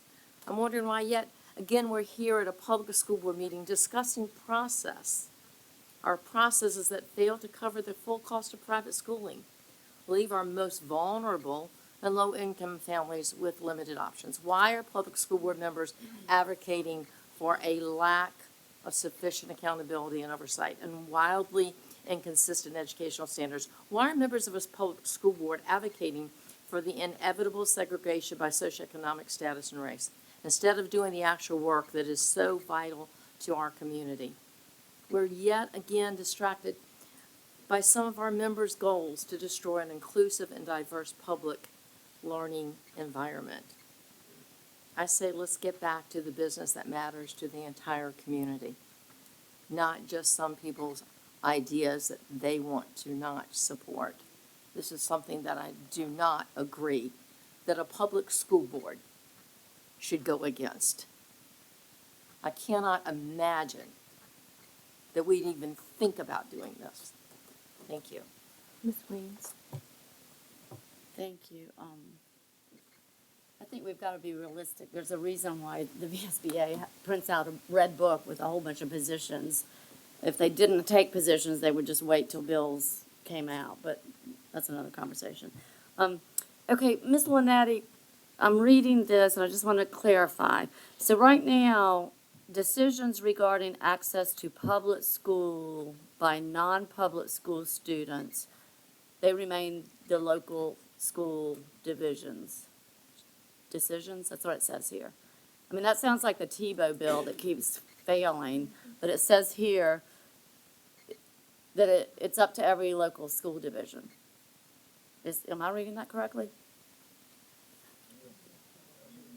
No I'm reading exactly on here, it's like the fifth bullet, it says, no state mandate is created. So they don't want to, the VSBA's position is they don't want a state mandate created, and that decisions regarding access to public school by non-public school students remain prerogatives of the local school board. Is that is that what's We happening? already do that. Okay, I'm Correct. clarifying, so if a homeschool student wants to play baseball, or a homeschool student wants to take a Spanish class because their homeschool teacher doesn't speak Spanish, so we as a school board say yay or nay? I thought. Correct, you make those decisions Okay. when you allow part-time students. Unlike a lot of school divisions, you don't allow part-time students in your school division just because you're a very large school division with a high demand on there. But there are some school divisions that do allow part-timers, that sometimes they do allow homeschoolers to come in and play sports. Okay, so this is basically saying that they don't want it state mandated like I'm gonna call it the Tebow bill. This is saying that they don't want the Tebow bill to pass, basically. Is that correct? Again, I didn't draft this one, but I think that's their intent. Okay. I just wanted to get clarification, because I know that's been brought up a lot, even when I was on legislative committee. Okay, and at the very bottom, the VSBA also opposes measures requiring the transfer of local taxpayer funds to other jurisdictions or to private providers should a student choose to enroll in a virtual program outside of their home school division. Okay, we're talking about the recovery school, Dr. Robertson. I know you're gonna have an update in 2 weeks, but that would require different school divisions. Say the recovery school was in Chesapeake or Virginia Beach, and someone from Norfolk comes to the school division, and a lot of our learning is gonna be virtual. Is that saying that they can't transfer because they live in Norfolk? I just want to make sure that doesn't get in the way. I know we have It depends on CSEP how you that's set it up. If you're setting it up like governor's school or CSEP or the regional boards, then you're a Okay, I just member wanna of it. make It just sure depends that on how the you wo- set it up. Okay, I just want to make sure that wording didn't get in the way of, because I know we do it in CSEP, but that's not virtual learning, a virtual program. Yeah, in the governor's school, so it would be the same as that. This would not get in the way of I that. think the virtual learning is the private providers. Well, it doesn't say. That's what caught me as being kind of odd, that it doesn't say. I just want to make sure that that it is consistent with how we do CSEP and how we do governor's school, even though it has a virtual program in there. Well, you haven't set it up yet, so I don't know how you're governing it. I'm assuming you would do a regional program, which becomes it's not really outside, you're a member organization, so I don't think that goes outside. It Okay, doesn't so qualify as a As long private as provider. it's regional, it would be okay for anybody inside that region. I'm not sure that this is addressing regional, but I would certainly, there's a stronger argument if you made a regional organization because you're a member, you're not outside of your jurisdiction, you're a member of that organization. So I think that's a strong argument, but I don't know that this addresses that. Okay. Ms. Brown? So I have one question about the line you just pointed out, and I was just curious about our relationship with Virtual Virginia and whether or not that could be considered a private provider, or if that is I'm just a little, I'm not sure if what Virtual Virginia is considered. Is that a public entity, or is that a private entity that we're transferring funds to?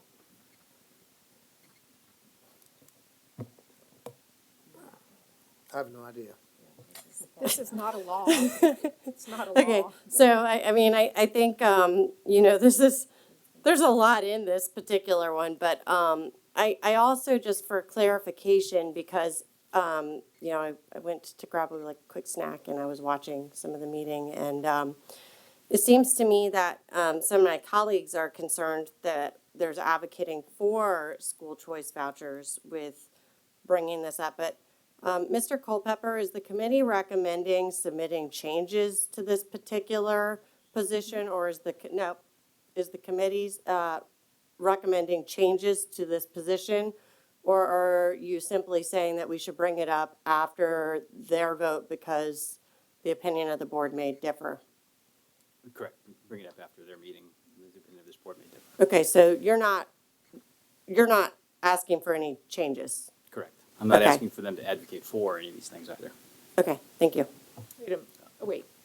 So you're not advocating for any changes. The VSBA is opposed to vouchers and tax credits. Right. Now, I am saying that the board, When I'm we- recommending this board take a position Against that. against that, correct. Right.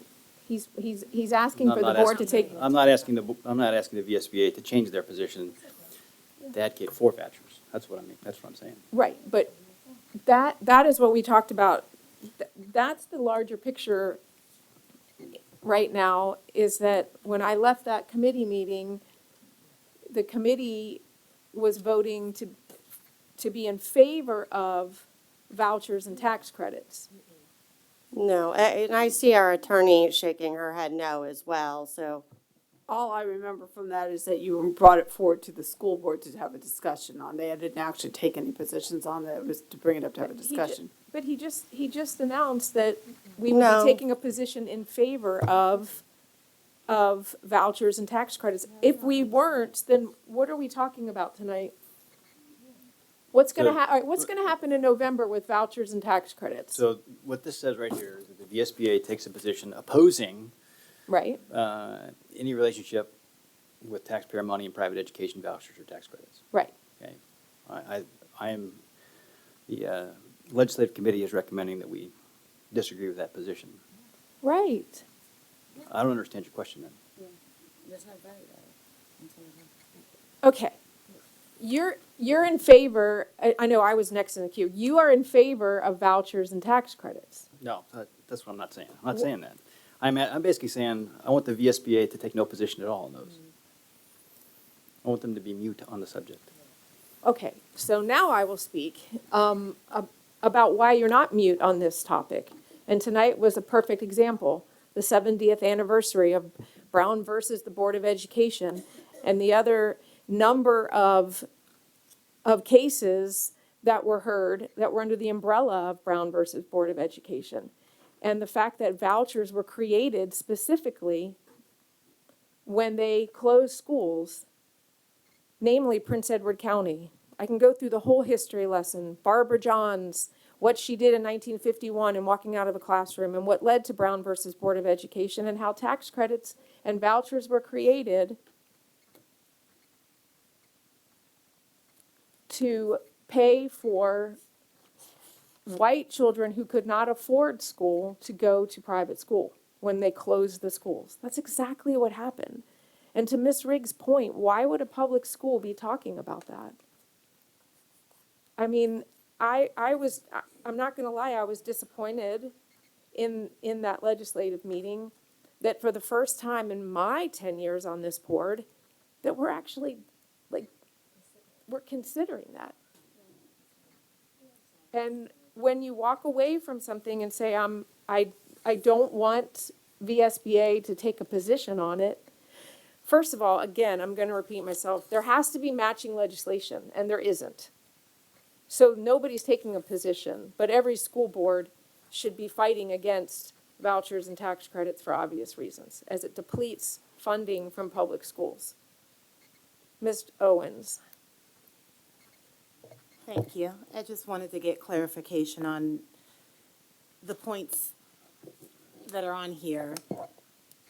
If VSBA is asking for input prior to moving forward, and the point of our discussion is just to say, we disagree,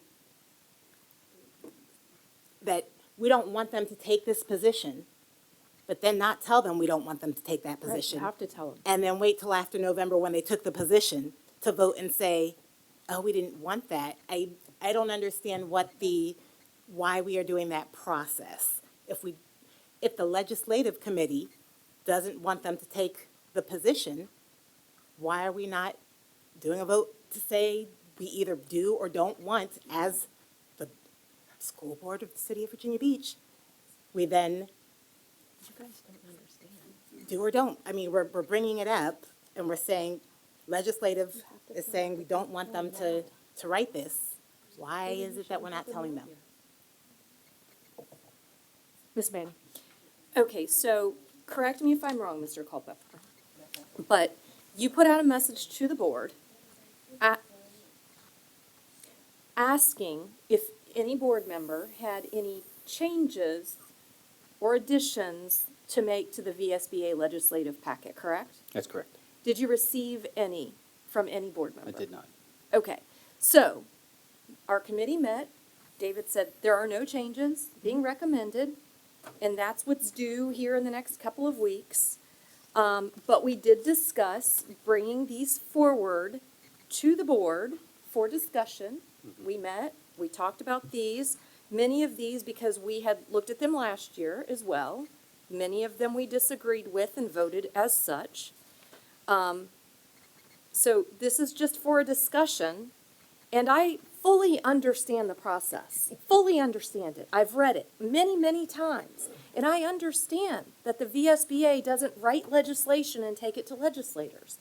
But if one of these, for example, the background check, if that comes up in legislation next year, which I anticipate it will, then the VSBA can look at their packet and say, oh, we have this one in here, we're going to go advocate for it. But if we choose one of these in here and we're like, oh, the VSBA advocates for one of these, we disagree and we want to go on record saying that we disagree. That's what we do after November. And that is the process. That's what's written right in here. And so that's what the legislative committee did. And thank you, Mr. Culpepper, for your leadership in this matter. Thank you for that clarification, too. So, Mr. Culpepper sent out an email and asked if there were any additions or changes. And you are right, Mrs. Manning, nobody responded, nobody. And then magically, at the legislative committee meeting, there were all of these positions that the legislative committee was talking about. And that was my question. Like, nobody on this board had one, yet there were pages of them that we talked about at the legislative committee meeting, even though we had talked about all of these last year. And so that's my point. I don't know how these came to be when the board said to the legislative committee, we don't have anything. The members of the committee brought them forward. Let the committees do their work. Ms. Brown? Okay, so I think it's becoming really obvious to me that it's election season up here on this dais. There is so much back and forth going on about a vote. We voted on this on January 23rd. The book says we vote after the meeting. So we've already taken our position for this year on this. Unless we're changing anything, we do not need to vote on this again unless one of the people that voted against changing the position on 7.1 wants to make a motion to reconsider. I don't even understand why we would have this discussion and an argument about this. I just want to move on, please. Thank you. I know, it is. Please read that.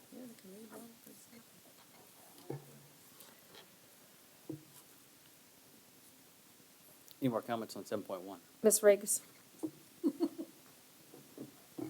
I was on the legislative committee and I respectfully asked to get off of it because of this.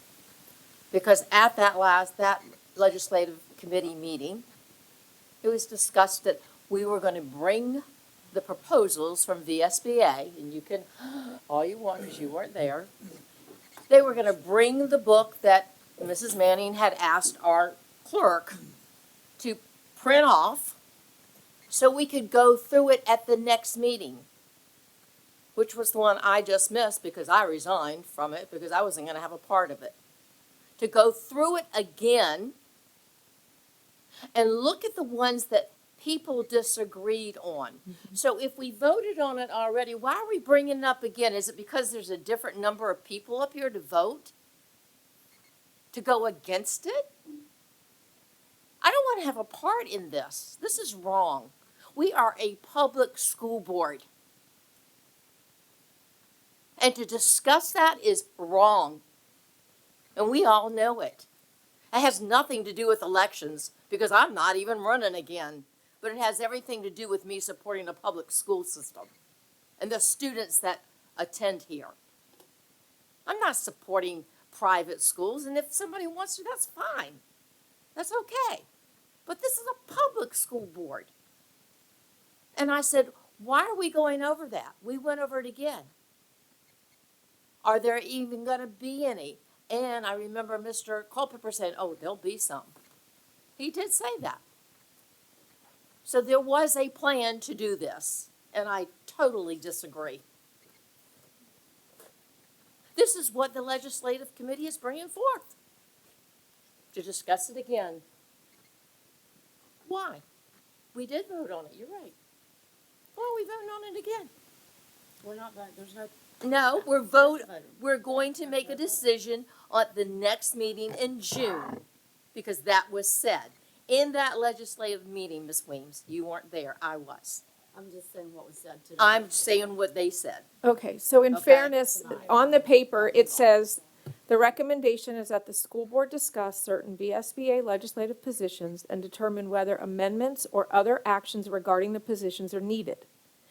The school board legislative committee met on May 6, 2024, and recommended that the school board discuss VSBA legislative positions, and it lists all the ones that you were given this evening.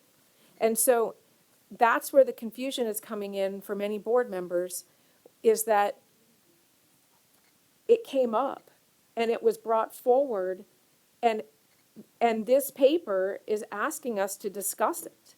And it's up for information. And following information is a vote. And so that, there's clearly a disconnect, and it just depends on who's speaking as to what heads are nodding. But this is in writing. It's asking us to discuss. It's on for information, and the next school board meeting, there's a vote. We don't know what we're voting on, but I do ask that the legislative committee reach out to J.T. Kessler and get a clear picture of the process and not an interpreted picture and not an interpreted understanding of the process. Because when I talked to J.T. Kessler, his exact words to me were, if they don't have their paperwork filled out and delivered to VSBA by June, it's the beginning of June, then it's moot.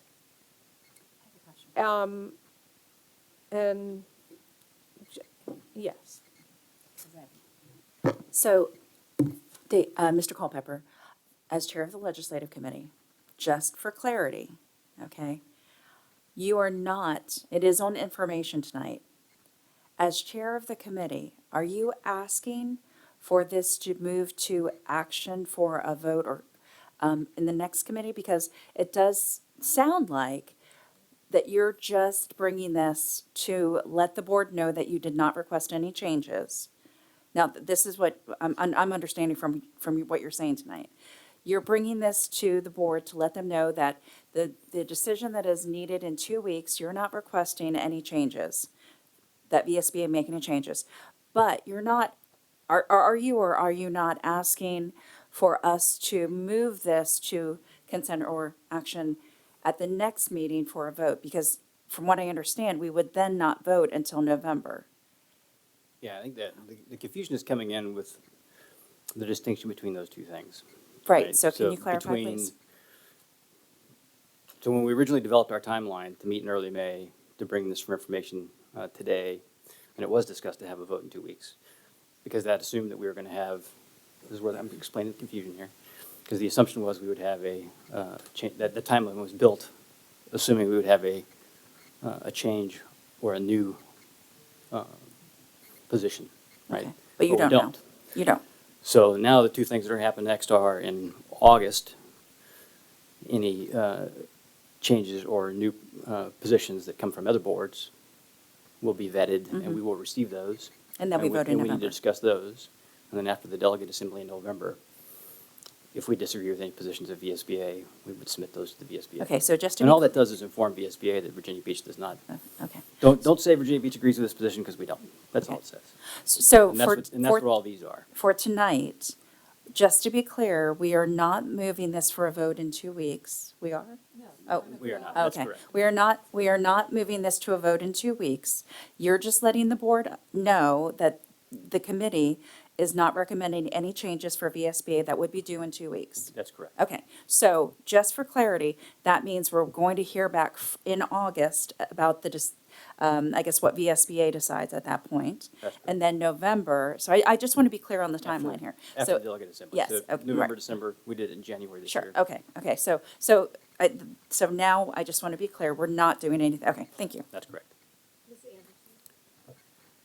I know you just said that, but it states right here on the front of this, local school divisions proposing positions or changes to existing positions must submit such proposals in June. So if we don't vote to make any changes at our next meeting,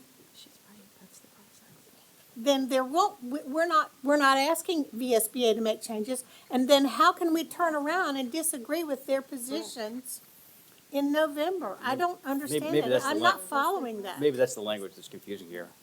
We're not, I think in that- I think November, so. we're not saying we disagree with your position. We're saying, we don't say we take your position. That's what we're saying. I mean, it's saying the same thing differently, but. You're saying that Virginia Beach doesn't agree with Right. VSBA's If position we in vote- November, If we if vote, that's what we vote. that's right. then. If we, on any of these positions that we brought up or any others that come up later, if we say we don't agree with those positions, then we simply inform the SBA that we don't agree with those positions. Now, when VSBA goes forward to the legislature to advocate, they can't say that Virginia Beach supports it, because we've told them that we do not. They won't do that. They So don't- when they won't go to be- delegate, their when they bylaws go say to, they do. when they go to delegate assembly, it's a majority rules. And Right. if you are the only school system in the state of Virginia that wants vouchers and tax credits, they're not going to come forward and say, hey, they won't, and I was told they will not. That may well be the Excuse me. case, but their I think, bylaws I say they think the will. most, I think the disconnect. Excuse me. Wait. I think the disconnect is that people are interpreting VSBA and nobody has talked to VSBA. And that's what I'm asking happen, whoever is on the legislative committee, that they have a conversation with members of VSBA to get a clear handle so they can direct the board properly. Because there's a lot of interpreting going on. And as chair of the legislative committee, if that's, the position that you'll have in July, I respectfully request that you meet with VSBA, just so that you can inform the board properly. So may I finish? Oh, I'm sorry, Mrs. Anderson. So if we turn around, if you know that we disagree with, if you disagree with certain positions now and you put that forward, you're saying you're not gonna put anything forward for changes, but then you come up in November and ask for changes, that's backdooring what's already happened. I don't know how to explain this differently. I- That's their I process. It's get not my that. process. It's their process. No, their process is if you have any changes, you need to submit it to them in June, so they can consider that. They did. And then that may or may not be considered. So then they're gonna turn around and vote at the November annual convention. And then it's gonna come back to us and we're gonna say, well, we tried to tell you, we should say, we tried to tell you in June that we differed with that. But now we're gonna definitely differ from your position because we're gonna vote on it in November.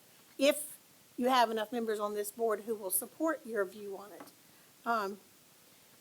There may be some people that you're gonna have to lobby hard to get them to consider your position, just like I would have to consider, lobbying hard for my position.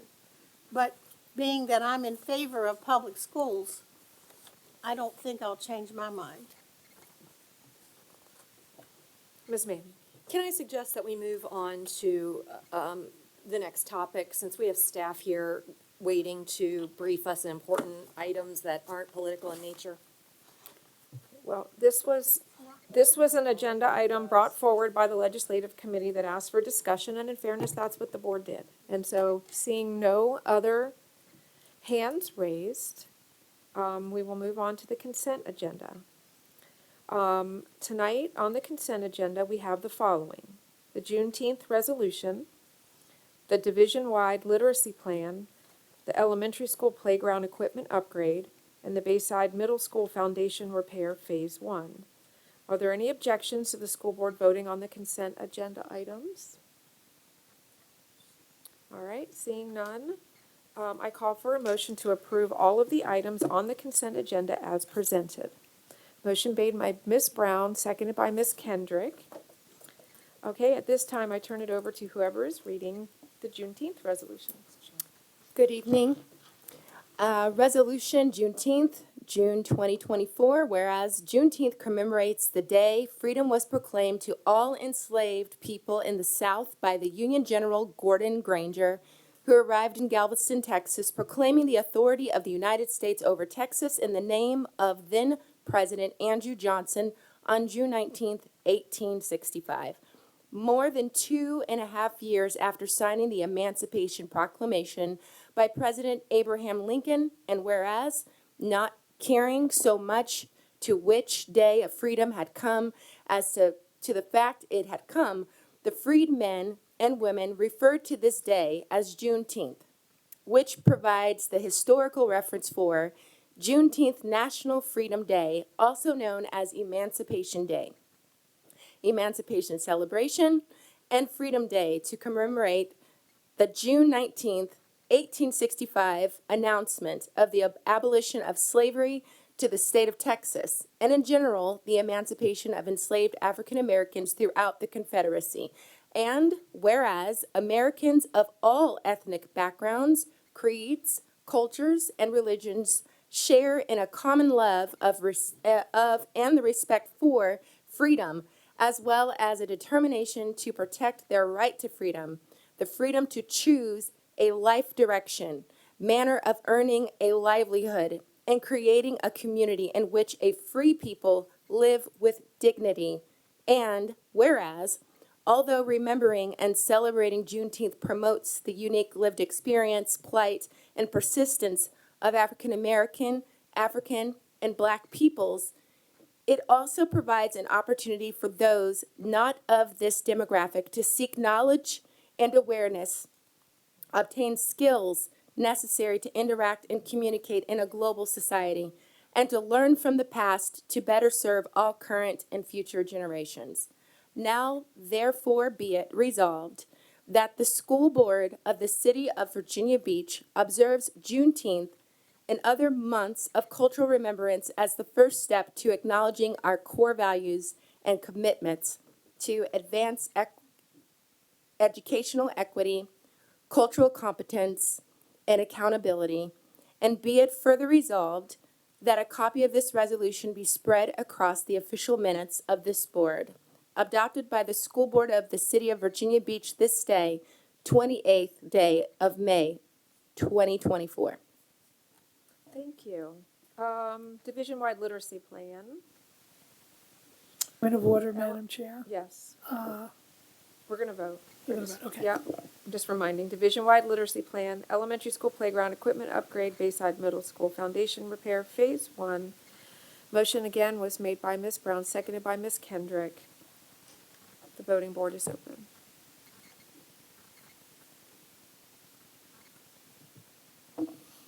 Madam Chair, we have 11 ayes. The motion did pass for the consent agenda. Okay, moving on to action. I call for a motion to approve the May 28th, 2024 personnel report and administrative appointments. Motion made by Ms. Anderson, seconded by Ms. Owens. Any discussion? Okay, the voting board is open.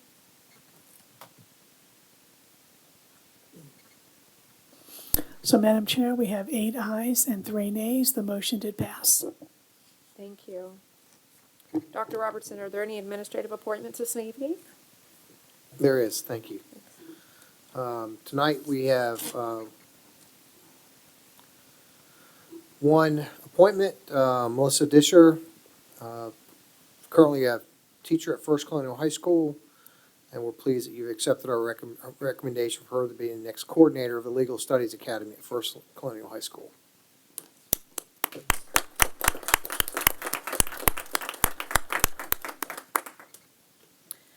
All right.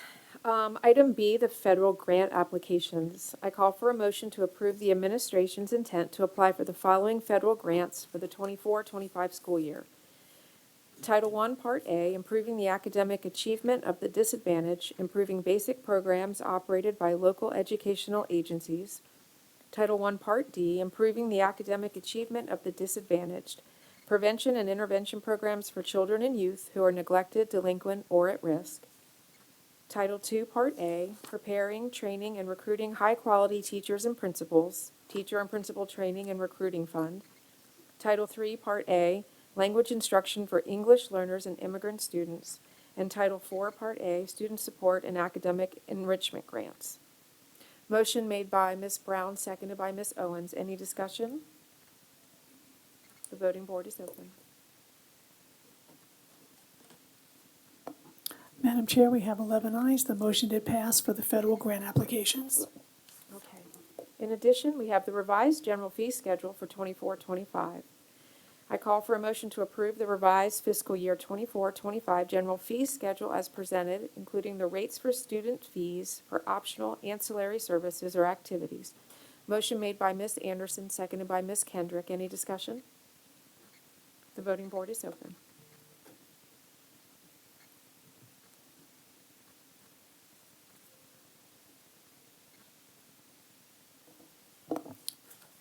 Ms. Riggs, how do you vote? Okay, Madam Chair, we have 11 ayes. The motion did pass for the revised general fee schedule for 2024-2025. Thank you. And budget transfers. I call for a motion to approve the budget transfers as presented in the agenda packet. Motion made by Ms. Franklin, seconded by Ms. Riggs. Any discussion? All right, the voting board is open.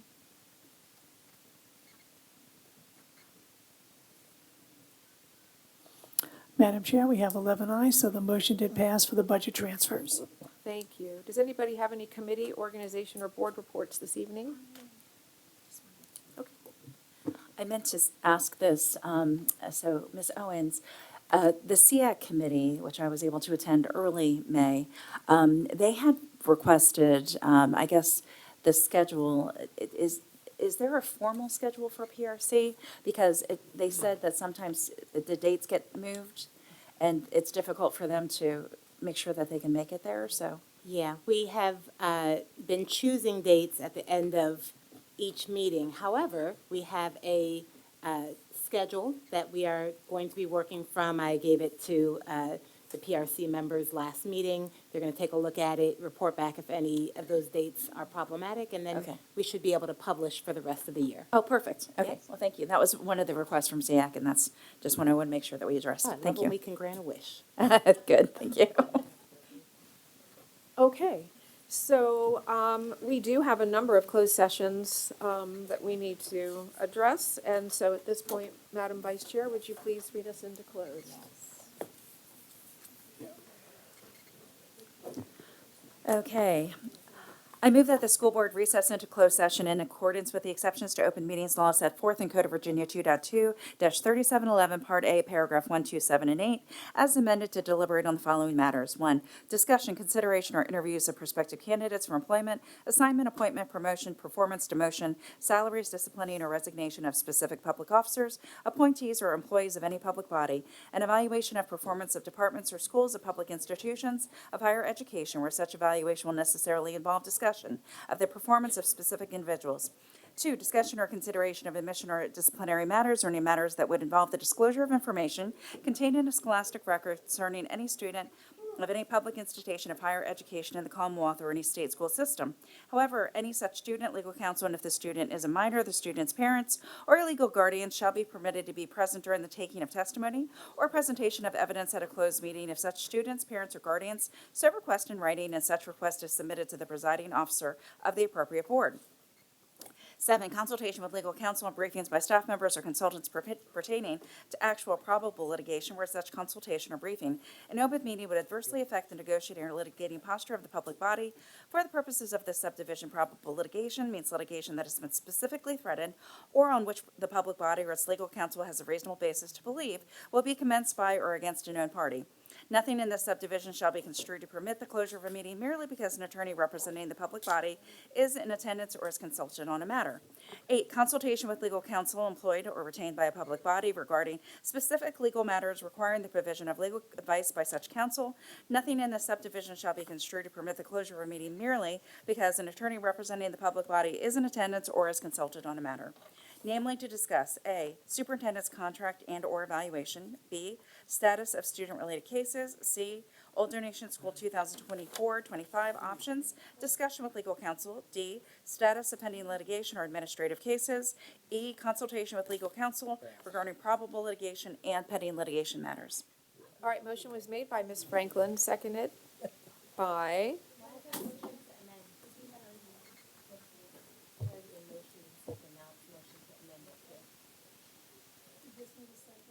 I just need a second. It's amend, it says motion to amend. Oh, then I'll take that back. There you go. It's correct now. Yep. All right, now, you see that, Madam Clerk? It still Okay. says motion to amend. You made the motion, somebody else said that they made the motion, so had to switch it that Ms. It did. Franklin made the motion. She said I So we need a moved. second. Correct. Right. So. No, this is to go into closed. To go into close.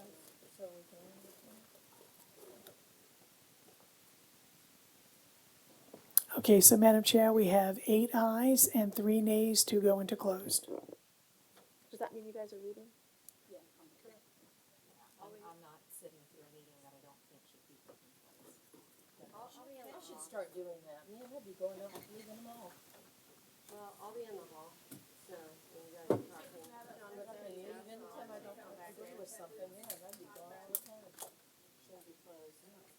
Well, I'm allowed to go.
Madam Vice Chair, if you'd read us out of closed. Okay. Whereas the School Board of the City of Virginia Beach has convened a closed meeting on the state pursuant to an affirmative recorded vote and in accordance with the provisions of the Virginia Freedom of Information Act. And whereas Section 2.2-3712D of the Code of Virginia requires a certification by the school board that such closed meeting was conducted in conformity with Virginia law.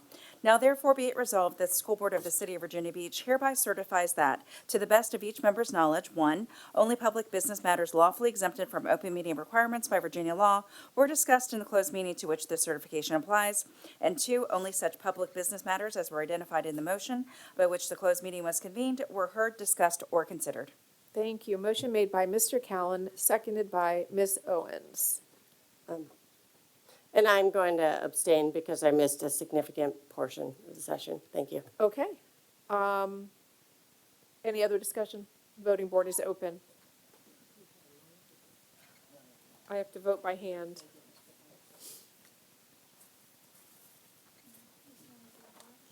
Yes.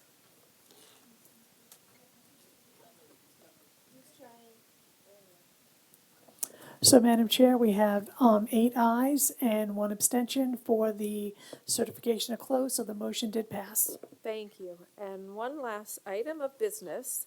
I'll entertain a motion to approve amendment number 1 of the superintendent's contract. Motion made by Ms. Owens, seconded by Ms. Riggs. And the voting board is open.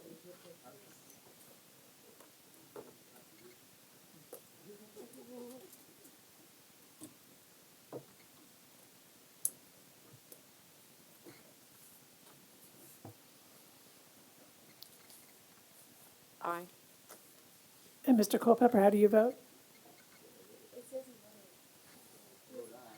Aye, okay. Okay, so, Madam Chair, we have 9 ayes, so the motion did pass for the vote on the superintendent's contract. Thank you, colleagues, for all of your hard work tonight. It is 10:50 and we are adjourned. This is my longest meeting